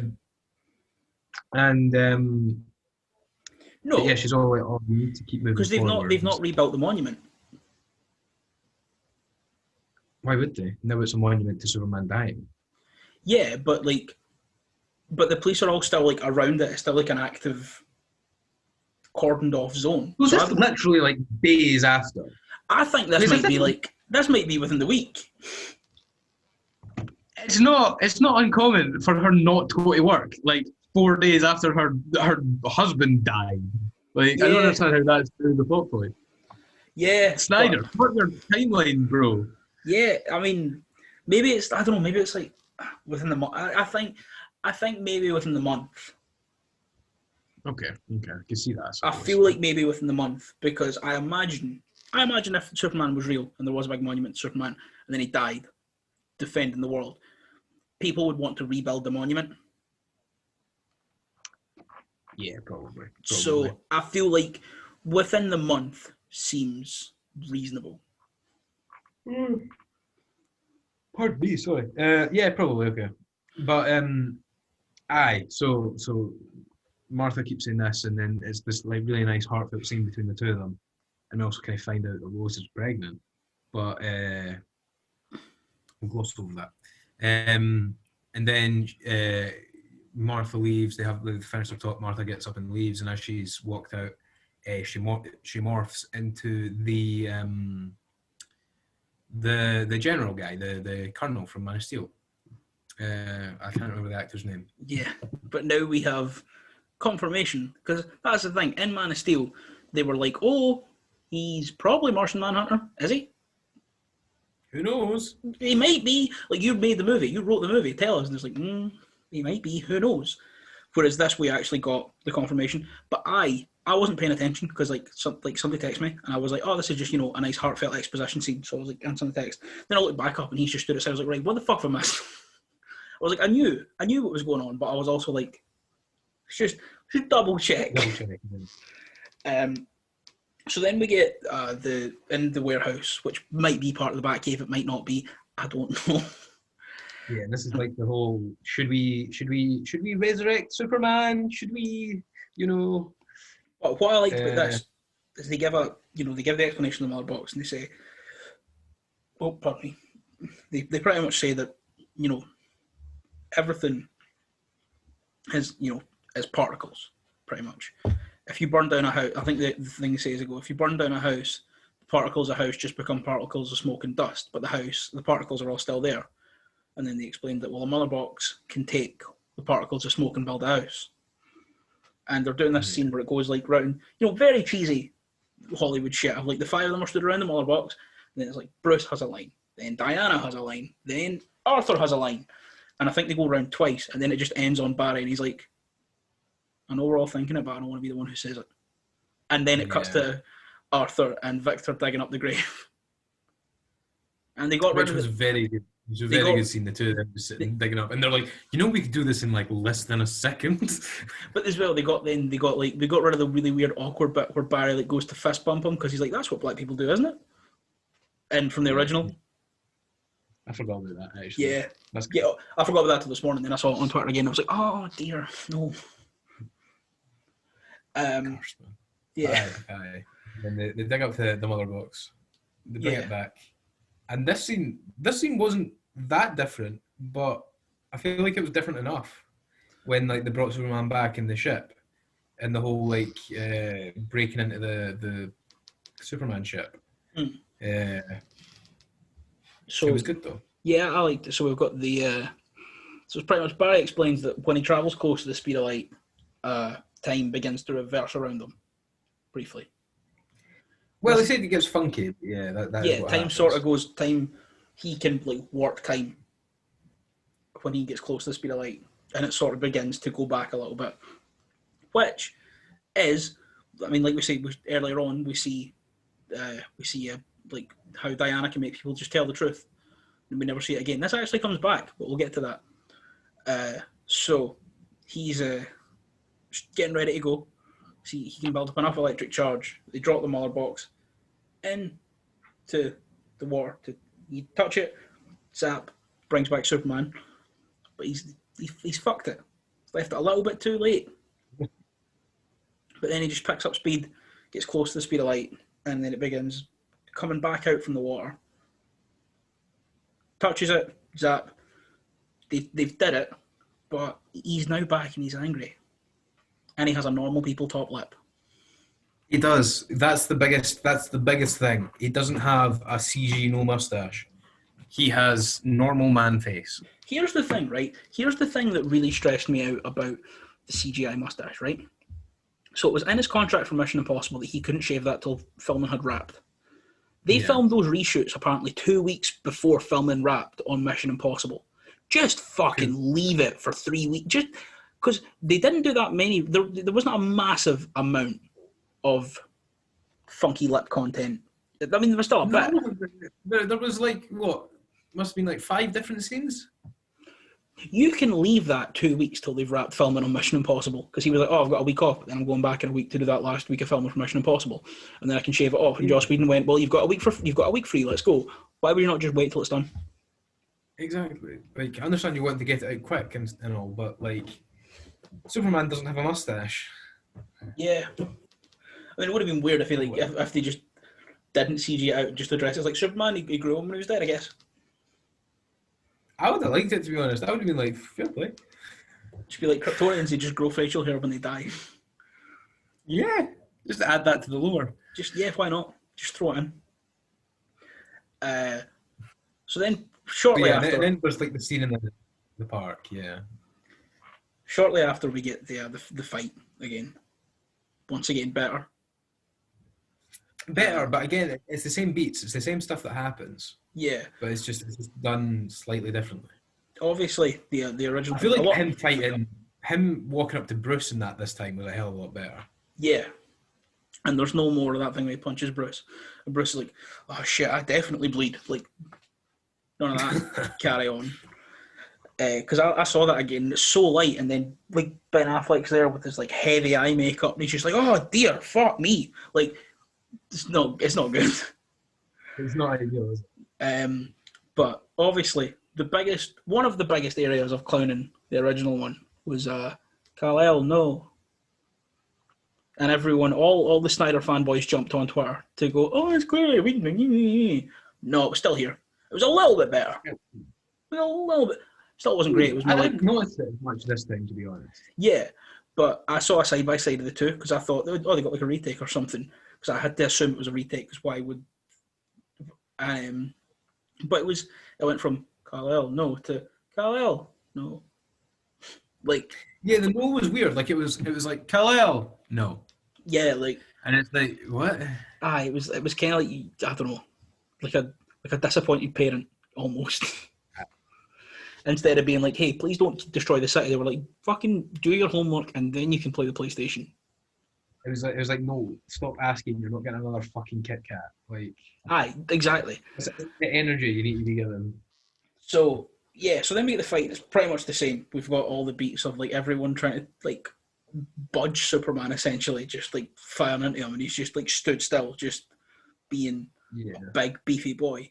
Then Barry like takes off, starts running, and as he's like coming up to get the drop on him, Superman just turns round, and it was Superman class. basically just goes, nope. Yeah. So I was worried that Superman was going to turn around in real time while the rest of the world was in slow-mo and be like, what the fuck you think you're doing? And if it had done that, I would have switched it off and like spent 3 days laughing and went back to it. Because it felt like it was building to it. I feel like he was really just going to like step out and just be like, Be like, oh, I got you. Thank fuck he didn't. Like, imagine they just kept looking forward, but just stuck his foot behind him and just tripped that Barry up. You know what? That is honestly what I thought was going to happen, and I would have been okay with it. Would have been a bit goofy, but it wouldn't have been as bad as they just went. But as he like slowly turns round and locks eyes with Barry, Barry, rightfully so, shits his pants and like stumbles. And, Yeah, Barry goes basically from I'm about to fucking punch shit out of Superman to just oh fuck. Yeah, because it's so good as well. Because Superman doesn't need to do anything to Barry. All he needs to do is acknowledge that he knows he's there and he can keep up with them. And Barry's like, oh Christ, need to rethink the game plan, and like tries to stop himself and like trips over his own feet. It's brilliant. It's so good. And then Bruce, like, oh, I'm walking up to Bruce and just lasering him, man. It's so much more brutal than it was before.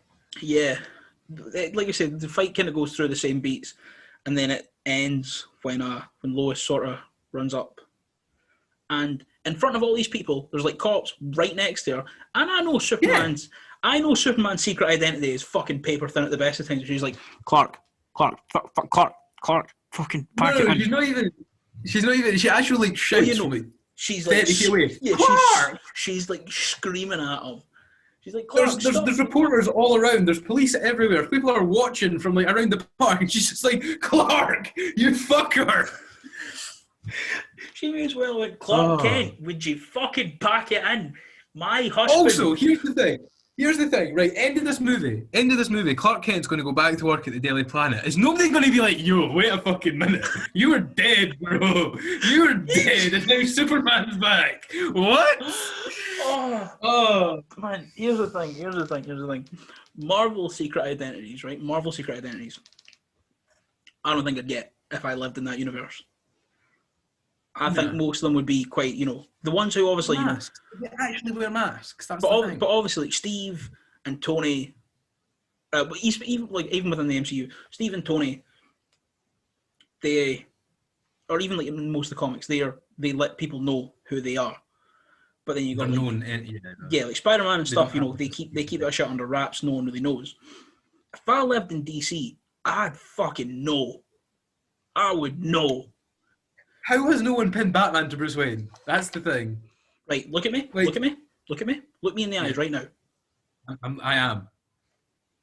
Where's my friend gone? Who are you? Oh, Jake, you're back, bro. Thanks, thank you. How's it going, bro? Are we ready to finish the pod? Where is my friend? Who are you? There we go. Done. And I don't care because they show Henry Cavill at the end with his glasses on. I don't care how thick the specs you get are because they were fucking They were big boys. They were big specky ones. They were big specs. But see if Henry Cavill... I don't think Henry Cavill's ever been called specky in his life.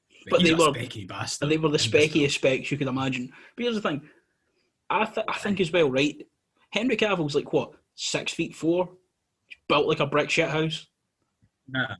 He's like 6'1", 6'2" or something. Oh, right. Well, he's still... up over 6 foot. He's a big guy. He's up over 6 foot and built like a brick shithouse. If Henry Cavill walked into the pub in a pair of specs, I'm going to fucking notice him. Exactly. You're not going to be like, hey, yo, you look familiar. Actually, as well. And then on the one of Batman, don't get me wrong, Batman needs a strong chin. But Ben Affleck's head built like Thanos. You're going to know. You're just going to know it's him. Because Ben Affleck's chin is like fucking... Oh, Ben Affleck's chin's offensive. You know the easiest way to do it as well is just every time you meet like a billionaire or something, just... This is going to sound really weird, right? But this is, see if like Batman existed. This would be my way to like figure out who Batman Tickle was. his chin. No. I'd keep a razor blade on me at all times, right? And I'd keep it between my fingers or like in a wristband or something, right? And then I'd go and like wrestling shake style, their just hand wrap or that shit up.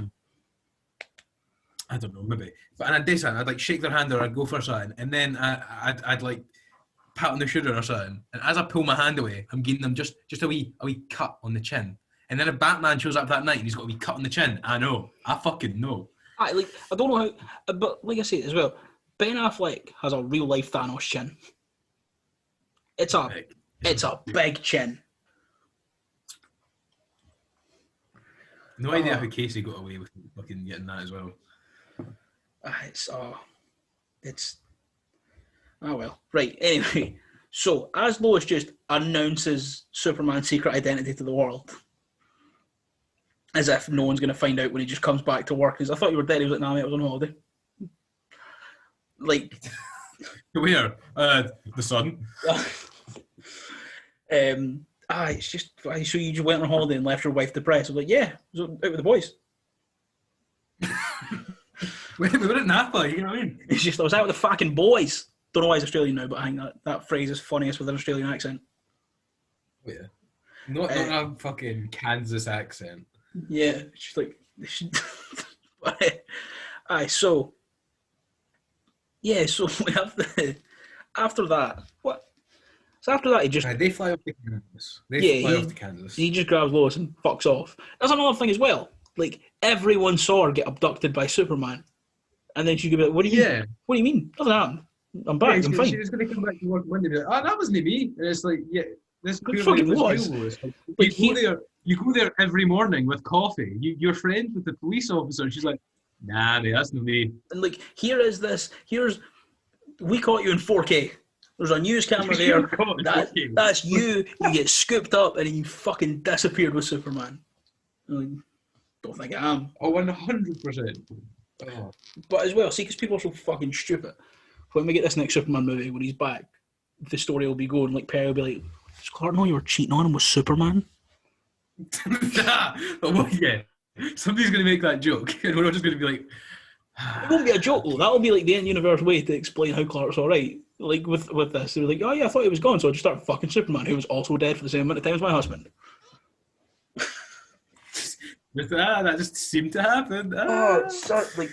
No. This was a great scene. They buried Clark. They can't even explain it. He's on holiday. They buried him. There was a funeral. God. Oh God. Oh. Right. So what happened after that? What happened after the world worked out that Clark Kent was Superman? I think we need a minute. Oh. That's like Penny was probably invited to his funeral. Is he just going to be like? I didn't. He's like, what happened, bro? He's like, I won't back up, mate. You just fucking woke up. Oh, see if when I get buried, I want to be buried with just a wee like burner phone, just in case, you know. Oh, get a bell. That's what they used to do. They would like bury people with bells. So if you were actually just like, surely if you're 6 feet deep, nobody's going to hear a bell. Right. So, there was like a story of someone in like the 1500s or something that like their prized possession was a bell. This like bell they had. Fucking idiot. Why would your prized possession be a bell? Get a hobby, you fucking virgin. Anyway, they had their favourite bell, and then they got like, everyone thought they were dead, so they buried them. Then like 2 days after they were buried, there was like a groundskeeper in the graveyard in this country fucking ringing the bell.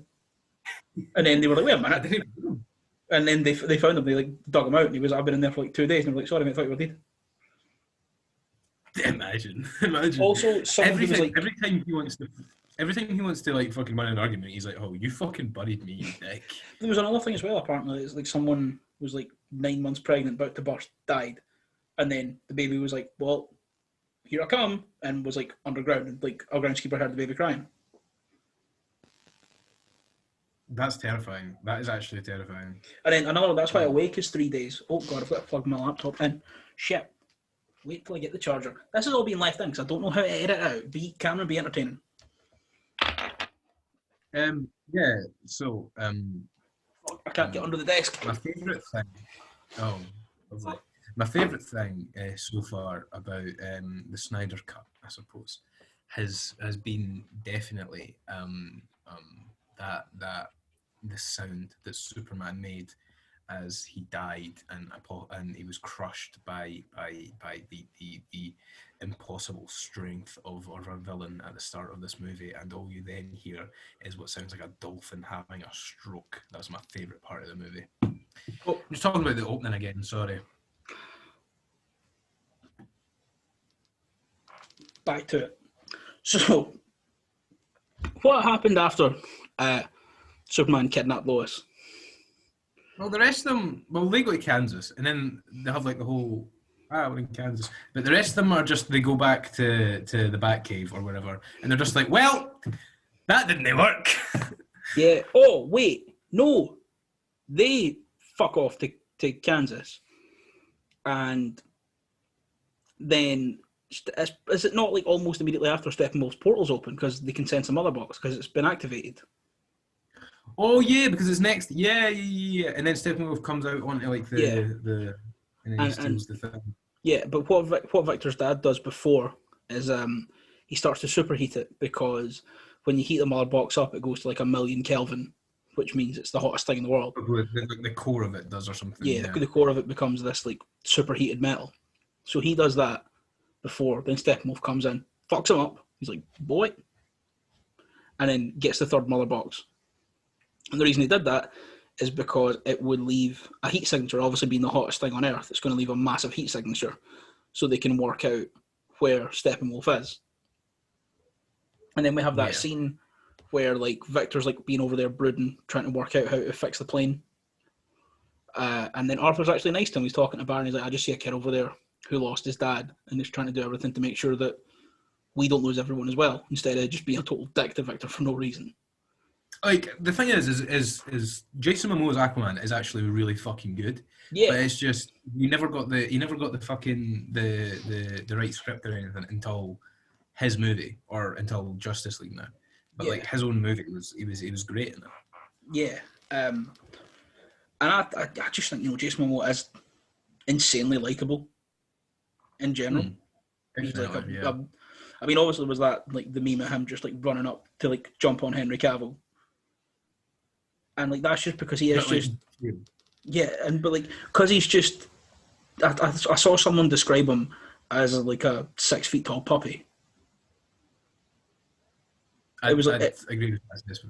It was someone from Game of Thrones they were like talking about when they were like, yeah, one of those early sets, man. He was like a 6 feet tall puppy, and there he is at like the premiere of. It looks like Suicide Squad here, just in like a t-shirt and jeans. No, I'm sure this was. I'm sure. Well, I had a feeling. It would was been in the Justice League. But there's a pink carpet and a Suicide Squad ad just where my finger is.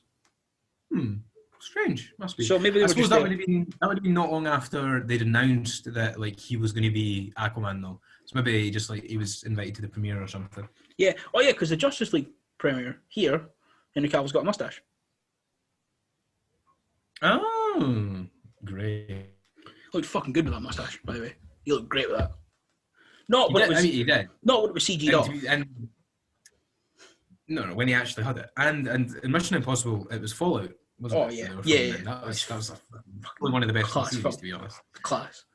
They keep getting better and better. Yeah, I don't know how, but they actually keep getting better and better. Because I was looking into it, I was like, what happened? Because I just assumed Mission Impossible would be dead after 3, and then it was 5 years later, it just got brought back. And then we got Ghost Protocol, out of nowhere. And I looked into it, and because it's produced by Tom Cruise's production company, and it's like he's the lead producer on all of them. I was like, what's going on here? And apparently he went to, like, was it Universal? And he was like, hey, I want to make some more movies. And they were like, nah, we don't. And he was like, right, you know how I'm Tom Cruise and I have all the money in the world? Yep. And he's like, let me buy the rights.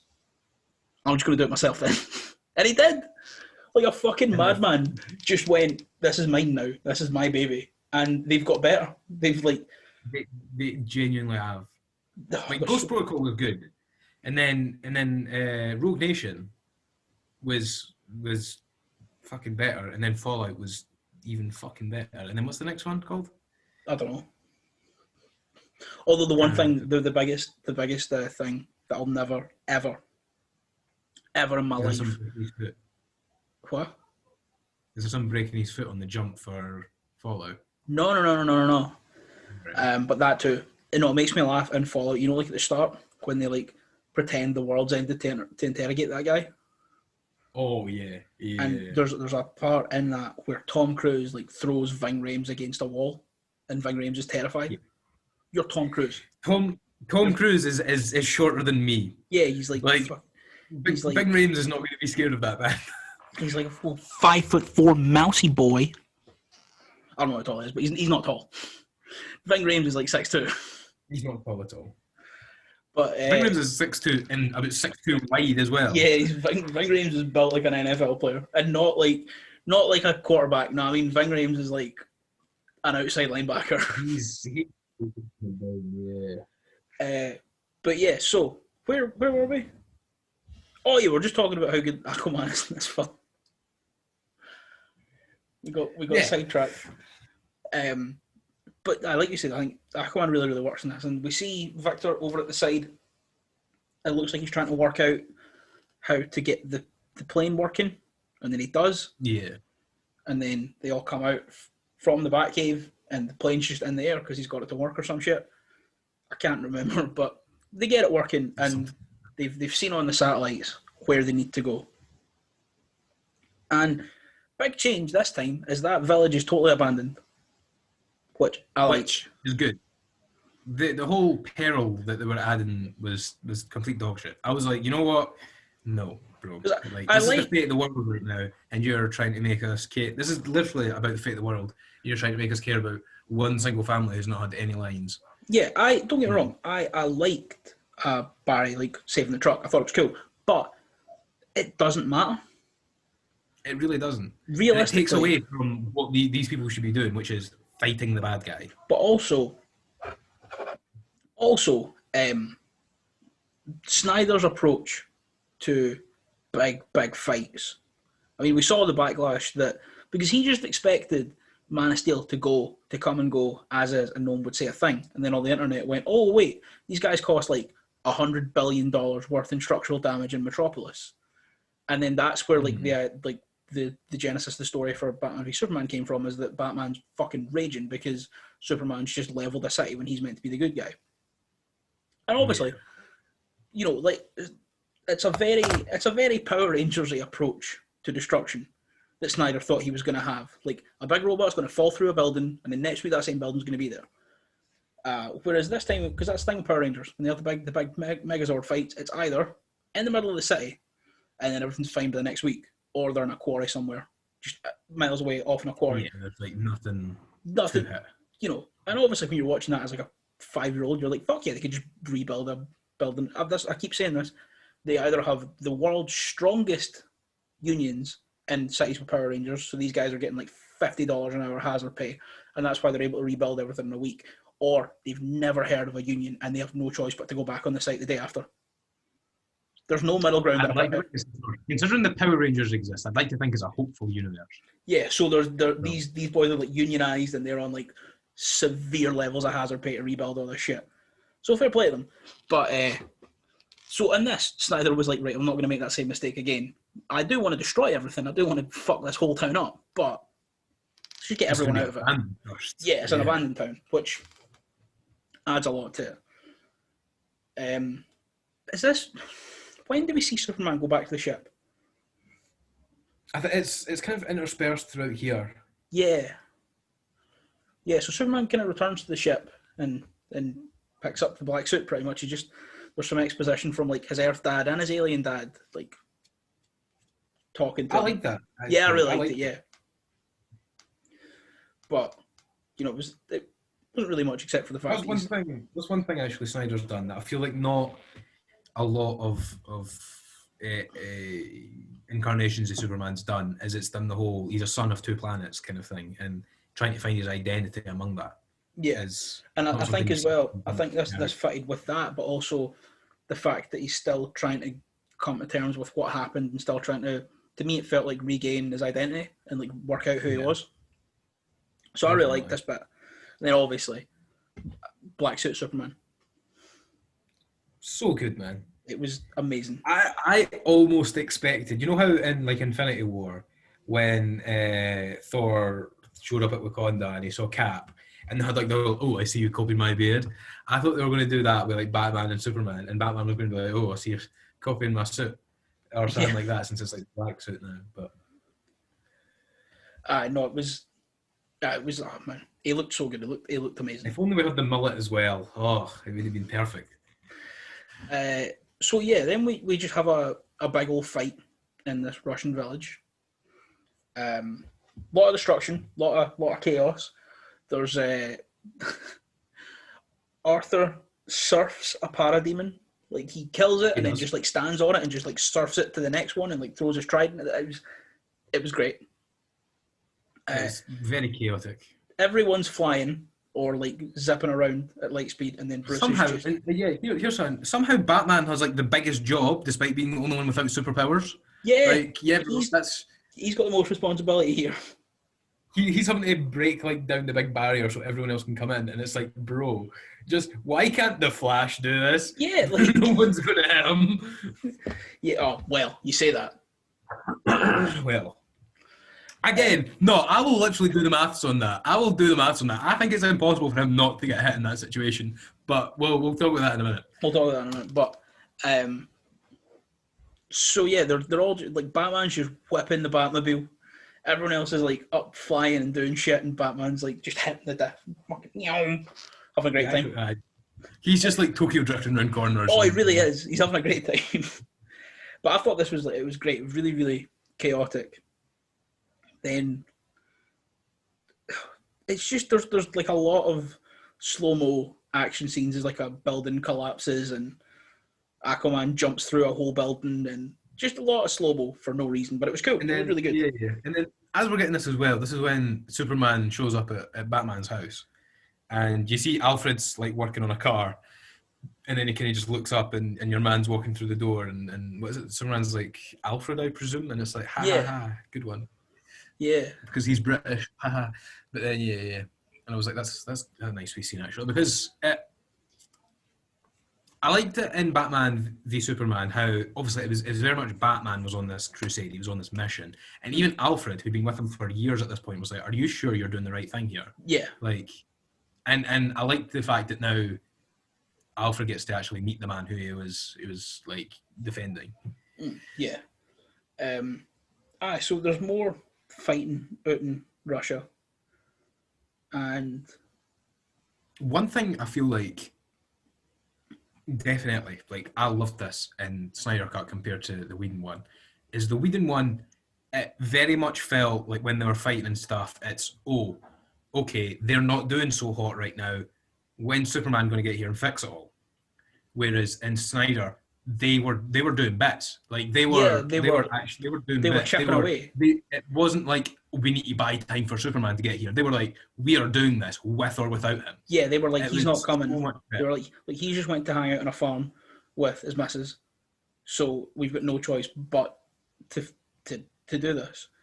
It was so much better. Yeah. So obviously the mother boxes are combining to wipe out all of humanity, and I think so Superman shows up when Barry is like getting ready, pretty much. Oh yeah, because it's Cyborg's trying to like separate them, but he needs more power to do it. So Barry's like, okay, I'll go do fucking laps, get really fast, build up a lot of electricity, and then I will shock the ever-loving shit out of you, and you can separate them. And then Superman shows up around about here and just like start, and I mean like he puts the boots on Steppenwolf. he fucking like the only way I can describe it is like I mean, we've been saying it, like it's so brutal the way, like the weight of the combat, especially with Superman, the weight of the fights. But the only way I can describe it, and this is a wrestling reference you'll get because you have witnessed one, you have experienced one. He came in like someone who's just had their number drawn in the Royal Rumble, and he's come loaded in with like 6 finishers to hit everyone with and take everyone out. He was ready. He comes in like he's number 30 in the Royal Rumble, and it's like his 6 and like all of his biggest rivals forever are all the ones remaining, and there's no one after him. And he's like, right, let's fucking go. And he like laser vision Steppenwolf's horn off, and he's just like beating the fucking like. See when he's punching him, like right in the like he's got. I don't even know when this happened. But like all of Steppenwolf's armor from like the chest up gets ripped off, and I have no idea when that happened. Yeah, and I was just like, bro. But there's a bit as well when he's like on him like grounding pound. He's just like punching him, and it's just fucking sending shockwaves everywhere. Like he's properly like it felt like. Like he beat up the Justice Together as a warm up. This is the main event move. It's the only way I can describe it is it's like it was kind of similar to 2 things. One in my mind was in The Last of Us when Ellie like it's the bit in the first Last of Us when you play as Ellie and she kills the guy and she like keeps stabbing him after he's dead. Oh yeah. And also in the trailer for the Batman when Battinson's just like fucking going into the guy and every punch just gets like progressively squelchier. Yeah. But then, like by the end, it's just fucking squelches. It was like that, but there was no. We didn't like see Steppenwolf's face just cave in, but it had like that same intensity. Just Henry Cavill just beating the shit out of him. Yeah. And as I said, he laser visioned his horn off. What do you do in that situation? Yeah, you just somebody laser visioned your horn off. You just got to call it quits, bro. Yeah, you just take the L. You just firm that L. So yeah, and the thing is as well. Here, this is the fucking thing I hated with Joss Whedon. I absolutely despise this about it. Is they needed Superman to win. Even they Superman showed up. The win. The dub was gone. They'd done it. Superman just basically one-hit Steppenwolf. Whereas here, they all fucking fought him. They all fucking beat him. They all killed Steppenwolf. And it's one of those things. It's like obviously Superman coming up. In fact, no, it didn't even. Superman showing up didn't help save everything. No, because it's only Barry and Cyclops doing that. Yeah, so before we get... Or Cyborg even, not Cyclops. Before we get to that, so Barry is running laps round. He's going real quick. And we've had a bit of a disagreement over this. Aye. And I'll tell you why. Now, the theory that you have posited is 100% true, right?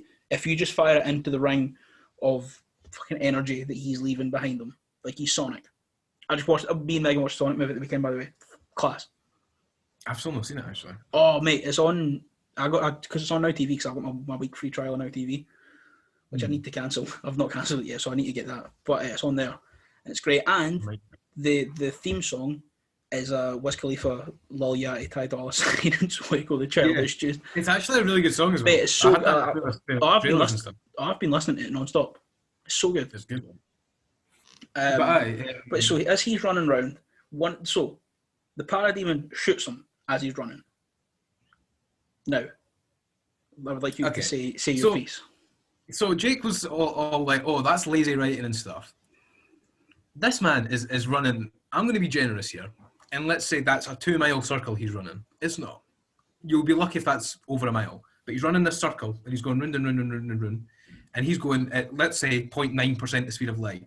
This man's going round and round and round and round and round at 2.7 million meters per second.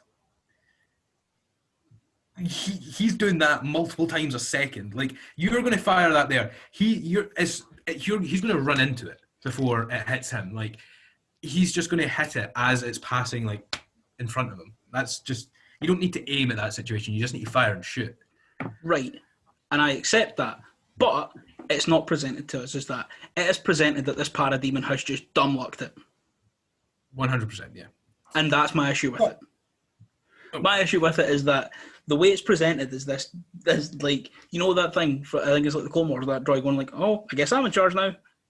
It was just him going like, I guess I'm going to do it. Bang. I've done it. Oh, I did it. Class. It's not presented as like working out. If you just shoot this, he's like everywhere at once. As far as we're concerned, Yeah. Barry is at every single point round this circle. What it's presented to us is this parademon goes, fuck it, one left in the chamber, bang. Oh, fuck, I did it, yes! And that's my issue with it. On the search and destroy or something. But, Yeah, that's my issue with it. Is it's like start a game of it Call of did Duty give when us- you just fucking tomahawk across the map and get someone. It did give us the scene that came after though, and it's one of the best scenes in So the film. it was worth it for what we got. So Barry when you go, sorry. he gets shot and he gets taken out, and then he's trying to like pick himself up to regain his speed, and Victor's struggling to hold the mother boxes open, and they're like, Barry, you need to fucking hurry up. I was like, yep, I know. Give me a minute. Wait there, and he's trying to get up and get to it, but he doesn't get up in time. They combine and begin to wipe out life on Earth. And then he kind of realises this, and he's like, fuck, I need to go now. And, I mean, as we said earlier, whenever he gets close to the speed of light, time gets all funky and begins going back in on itself. I love the way this is shot. It was so good. Oh, brilliant! Yeah. So I feel like this is one of the few action sequences I feel like benefited from the 4x3 as well. Yeah. So as he's like running, the ground has already been like destroyed and obliterated beneath him. The pavement just starts like, although at first he's like running on nothing as it's catching up with him. Yeah, and then it starts to like piece itself back together. Yeah, and then it does catch up with him and begins to go out in front of him as he then runs back. And you know what I thought was really cool as well? He's running past like Superman, and you're seeing Superman like be rebuilt essentially as he was just destroyed and stuff. Yes. It was really a fucking class scene. And that's one of those things as well that I think is going to add so much to the Flash movie is that Barry saw the end. Barry saw it all done. Yeah. And and that's going to be one of the things that I think, because I've seen a lot of people, especially with how he was presenting that first one, because in the first one he was like very, I don't know if I can do it. And then in the post-credit scene, we see that Superman is just as fast as him. So for someone who was already like anxious about his powers to then find out that he's actually not the only person that can go as fast as he can, what's he going to be like leading his own movie? But even if he doesn't publicise to the rest of the Justice League, he knows in his heart of hearts that he saved the world. No one else. Everyone else fucked up. Superman couldn't have done what he did in that situation. Yeah. It doesn't matter if he can go as fast, he doesn't have the speed force, he can't do that. So then he goes back, they're able to separate the mother boxes. And there's like a portal that's been opened to Darkseid that they're like looking through. Darkseid is watching. Is that not after, like, they pull apart the mother boxes, they kill Steppenwolf, and then is the portal not open? I thought it was there before. It might have been, I'm not sure. Sure, yeah. And do they behead Steppenwolf before? Oh yeah, they do. As they're like throwing him back through, Diana like jumps up and fucking severs his head. So then is it just his head, or does like both of them fall through the portal before it closes? And like it's because his head like rolls up to his head like pretty much rolls up to Darkseid's feet. I think that's what happened. Yeah. And it was this big fucking awesome scene to end all the peril. Very much, yeah. And then like Darkseid is just nah fam, closes that portal. Yeah, Darkseid's like, I don't want none of this. He's like, I'll rethink my strategy and come back to it. And then it's fair. So then, do we get? That's the end. We have like a really another shot that lasted way too long, where they're standing on them. It's just a pan across the six of them. And then we get Nightmare. Nightmare was after. Who is in? Yeah. You cut it. That's fine. Yeah. So after that, we get Nightmare, and I was so confused because I kind of forgot what was happening. I forgot what we were being presented. But we just see the world post-apocalypse. There's like parademons floating about. Everything's a desert. It's all yellow. It's like mustard browny yellow, which for Zack Snyder may as well be a bright the most light. colour you're going to. Yeah, it's the most colour you're. Yeah. But then that also like conveys that something's wrong. that something's not quite right about what's going on. So, and this is like this is the nightmare with like a K at the start as it's being dubbed. So this is. So this is didn't last as long as I wanted it to. Yeah, I thought it was going to go a lot longer. I don't know where, but I'd heard there was like a half hour of this movie that was all nightmare stuff. Yeah, that's what you told me, and I was like, wait a minute, there's fucking like 10 minutes to go, and there's that most of that's credits. But finally, I have been vindicated in my staunch defense of Jared Leto. That I've been defending that man since Suicide Squad came out.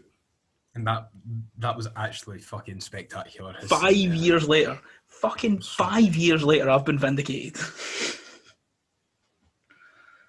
Because I remember when we first bonded about comic books and shit, I said, you know what, I don't think Jared Leto was that bad. And you were like, fuck, excuse me? I was like, no, wait a minute. You know what I mean? Yeah. I think I said I'd like to see him given another chance, but I didn't think the whole damage on that. Yeah, that's naff. That was naff. There was too far. That was naff. But I've been a staunch defender of Jared Leto's Joker.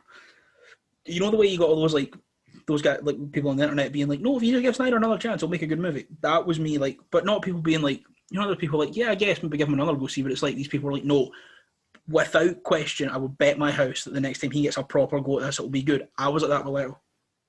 Fully, I was like, I know that this man can actually put in a fucking shift as Joker. What did you think of the actual makeup that he had on though? I liked it. It was very simple and stuff. Like considering it's post-apocalyptic, like it's not going to be mental. I thought it was really good. Yeah, I thought it complimented his vest with like all the badges and stuff. Oh, that was so fucking good. Yeah, character design was amazing. Top fucking notch. Why did Mera have to be in the nightmare stuff? Yeah, I really just want them to just distance from Amber Heard. But, yeah. Oh well. And why was Barry CG? What? Why was Barry CG in the nightmare? Yeah. What? He had like a weird mask, and I was like, you know what, fair play, that's kind of cool. But then he was CG and had a really bad beard. He had a really bad facial hair, and I was like, why have you CG'd that? It was weird. So as we find out, there's some like paradigms floating about, I think, and now they're all getting whacked. And what we find out is this is what Earth would look like if they weren't able to save the world. Because when Darkseid destroys planets, the thing is, he doesn't wipe out everything. He just fucks up almost everything. And those who remain, who aren't strong enough to resist him, become parademons. So that then explains why there is still something of an Earth there, and not just a big ball of fire. And we have this like amazing back and forth between Batman and Joker, like absolutely incredible. It is so good, man. I saw a lot of people complaining because Batman, he says, I swear, he says the F word. But this is Batfleck's Batman. This is a Batman who uses guns and who kills people. You know what I mean? As well, even if this was, you know, presented as, I guess I'll spoil it. He then wakes up and he's having a nightmare. That's why it's called the nightmare sequence. But he's, you know, imagining what would have happened if this had all gone to shit. And if it had all gone to shit, he can say what he wants, man. He's been through a lot. Because we joined this Batman like what, 20 years into his crusade, and he's two Robins down. He's at least 2 Robins down, yeah. So he's seen some shit. Been through it. He's been through it. He's had a hard run. So I think it's, what is it? They keep. I think Joker's just being there winding everyone up, and then he says something to Barry. Mera's talking about something and talking about how Batman doesn't understand what she's lost, and then the Joker's like, "Oh, he understands." Yeah.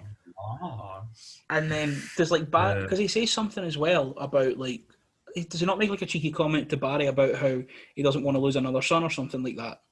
And then that's when he snaps. He says, oh, Batman knows what it's like to lose, like losing a father, like losing a mother. And then Batman's like, you better watch what the next thing that comes out your mouth is. And then he just looks up and just goes, or like an adopted son. And at this point, and then he just, it's something he goes, more or less, he says, be careful or I will fucking kill you. And then he just goes, no, you won't. No. I'm sure what it is the Batman goes like, that wasn't very careful. When I kill you, and make no fucking mistake, That's I will it. kill. Yeah. Oh, it was so I was good. like, oh, that is fucking good. Because I've seen so many folk angry about it. I'm like, listen, well, one, as we found out, it's not real. This was his manifestation of all his biggest fears. I was going to say it's not real. I was like, well, it's a movie, Jake. But No, that's but not like, what you meant. you know what I mean? But like, it's within the context of everything that's been set up. Yeah. It's not real. This is Batman having a nightmare and all of his biggest fears manifesting within his dreams. But as we've been over, this Batman's been through the fucking ringer. If he wants to tell Joker he's going to fucking kill him, let him say it. Oh, and it's good. Oh, it was so Also, good, man. I want more Batfleck and more Joker and more exposition on the two of them, because obviously Ben Affleck, you know, he's like 40, 50. His like Batman, his Bruce Wayne's around like 40, 50. And he's been doing it for, we've been told, 20 plus years. But Jared Leto, I know Jared Leto's like in his 40s now, but he looks like mid-30s in Suicide Squad. So how long has he been about tormenting Batman? Is my question. I kind of wonder if the whole storyline there is Batman had Dick, and Dick basically went through his full fucking wing and whatever, 5 years, however long that took. Then when Jason came up, Joker somehow came in at some point. Then rival with Batman, Joker kills Jason. Sad reacts. Yeah, because obviously there's all the people that think Jared Leto was Jason Todd, but nah, don't buy it. He's too calm for Jason Todd. He's too calculated for Jason Todd. No, just that, but he's like Snyder's just came out and been like, nah, that's just not true. Well, that too as well, yeah. But one thing I really like that they never touched much on in the movie. Well, I suppose they can't really, but if the plans for the Snyderverse was at some point kill Batman and have Bruce Kent would have been the name of Superman and Lois's Wayne, have that child become the new Batman. yeah. But then is he going to have like? But then you need to make everyone else, you know what I mean? Because then he needs to get to like at least, I would say at least 20 before he can take up the Batman mantle. You know what I mean? What age was Damien? Damien was only like 16 or something, surely. I suppose. Still though, that's like 16 years of a child that isn't even born yet. So Yeah. After that, then he kind of wakes up from the nightmare, realizes that it's all not real, but then he walks out through his big, lovely mansion. It's not even a mansion; it's just a big old it's glass a really gap. nice gap. Though. That's really nice. Really nice. And then he sees the Martian Manhunter. Who just flying floats down. the front door, yeah. Yeah, it just floats down. They have a nice wee conversation. What did you think of the character design? Didn't love it, but I didn't think we'd get much more. Yeah, I thought the suit looked a bit like it's very comic accurate, but at the same time I was like, it looks almost a bit too comic accurate. Like Yeah, I think as give like you it say, some it's spin, good. give it some flair. As good as like having comic accurate suits within the movies is, we'd all be clowning it if Hawkeye looked how he does in the comics. You know what I mean? And I think it's one of those things you should be able to take a bit more like creative license with it. I think though. Considering he's an alien, it almost makes sense that he does look a bit weirder. Yeah, and I think as well, we weren't. I didn't think we'd be getting much more than a very basic. There's the suit from Snyder, because I mean, look at everyone else. Everyone else so far has just been like. There's been no. They've all not only have they just been very comic accurate. They've just been like quite. It's almost if he doesn't want the design of the costume to take away from people watching everything else. You know what I mean? I get you.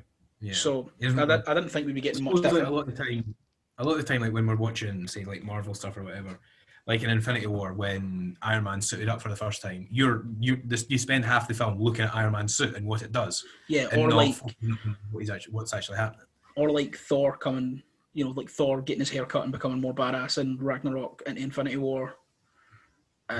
Like all the suits they wore as they jumped through time in Endgame, stuff like that. It's like, I feel like and then obviously Cap when he was in his like fucking Nomad. That's why he went by in the comics for a bit. Nomad, like, sort of like Nomad inspired thing in Infinity War as well. It's just one of those things. I think I think Snyder was just like, I've seen how people like gawk over suits and stuff, and that's cool. But you know, I'm here to tell the story as quickly and efficiently as possible with half an hour added exposition, half an hour added slow mo. Let's go. That's yeah. Oh, we forgot to mention actually, at the end of the nightmare, Superman rocks up to kill everyone with his glowing red eyes, and that's what wakes Bruce up. And then he has his wee chat with Martian Manhunter. And that's it. No after credits or anything either. No, then him, Alfred, and Diana go to Wayne Manor about refurbishing it. That's in the original one. Yeah, but that's the exact same. It's just the whole thing. Big table there with 6 seats, and then Diana looks at him and goes, "But with room for more." And then that's it. So we've been on here for like around 2 hours chatting about this film, and may as well have just went and fucking watched it. Honestly, yeah. Overall, Snyder Cut. Give me your verdict. I loved it. I really did. Like, considering how the first one was really underwhelming, and then this one came out, and I thought, I didn't think it was going to be great. I thought it was going to be a hell of a lot better than the first one, but it came out and it was chef kiss. See, it was brilliant. For me, I wasn't expecting much. I was definitely expecting it to be a lot better than the original, but we've spoken about Zack Snyder movies. I'm just a bit Well, before this, I was. I think Blood 300. Don't mind Watchmen. Don't mind Man of Steel. You know, for me, I don't really like Sucker Punch. So for me, Zack Snyder's just a bit. I was like, yeah, he's good, but he gets in the way of his filmmaking too often. I get what you mean. Like him making just strange creative decisions takes away from the story a lot of the time. Yeah, and like I say, with like unnecessary slow mo, and like scenes with 2 added extra minutes of exposition when we already knew the full story. Yeah, things like that. So for me, Snyder's films never really land. So I wasn't expecting a lot going into it, but I fucking loved it. You know, my arsehole nitpicks about Vikings and Zeus aside. Does that mean Odin exists? Did Odin exist? Or did they make that up, but the Greeks were real? The Greeks were right about what they were saying. Or what if the Vikings that went and fought in this saw Zeus and they went and told all their friends and everybody called him Odin? Yeah, maybe. I don't know. I have this whole strange fucking theory. I say I do, but it's kind of just a thing that like all these old kind of pagan religions are essentially the same thing. Yeah. And it's always like very slightly different variations of the same story. Oh yeah, well, I mean, all the 90% of religions like that, though. Well, sure. There's a lot of people that like genuinely believe giants were a thing, because how could a culture in China speak to a culture in like Peru? Could speak to a culture in like Scotland? You know what I mean? They all say giants existed. So yeah, some version of There's all the stories have like similar things, but it is what it is. But yeah, that's the Snyder Cut. What's your out of 10? What's your out of 10?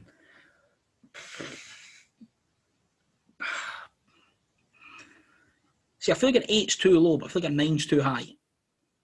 I'm thinking an 8.5. Kal-El knows for me. I would give it. I would give it 8.5. Weird, awkward moment when Barry tries to fist bump. Oh wait, that wasn't in this movie. Hey. No, I'd say an 8.5 is good. I don't want to go down the route of the chicken connoisseur who just like hands out arbitrary points for no reason. He's like, that's a 4.2. Like if you're rating out of 5. Surely you jump up in 0.5 steps, but he just does what he does. He's like, you know what, that burger, that tastes like a 3.8, if I'm being honest with you. Like, what does that mean? I like it like that. It's fair vibes. But see, because my heat's fried, see, when he says shit like that, I then ramp it up to a score out of 10, and when he does like 4.2... So you're sitting there and you're like, yes, a 4.3 out of 5. It's an 8.6 out of 10. That, in my head, I'm like, man, this guy just said that burger was a 7.8. That's not bad. Like, because he just hands out arbitrary fucking decimal numbers on his score for no reason. But hey, it's working for him. I still watch every week when he makes it, even though he's not been like at his height of relevance for 4 years. Fair play. Right. Yeah, right, that's been our Justice League. I'm very tired because we've just recorded 2 podcasts pretty much back to back. So We just leave the silly intro for this episode or silly outro. Yeah. No silly outro. Just silly outro. Just vibes and fun. Yeah. Thank you for listening. Be sure to follow us on the Twitter and all the other places. Let us know what you thought of Justice League as well. If you thought it was good. If you think we're soy boy cucks. No, that was always what the Snyder fans say to anyone else who liked anything that wasn't made by Snyder. Let us know if we're, I don't know, fucking alt-right fascists. Anyway, hope you guys have a good day. Thank you for listening, and goodbye.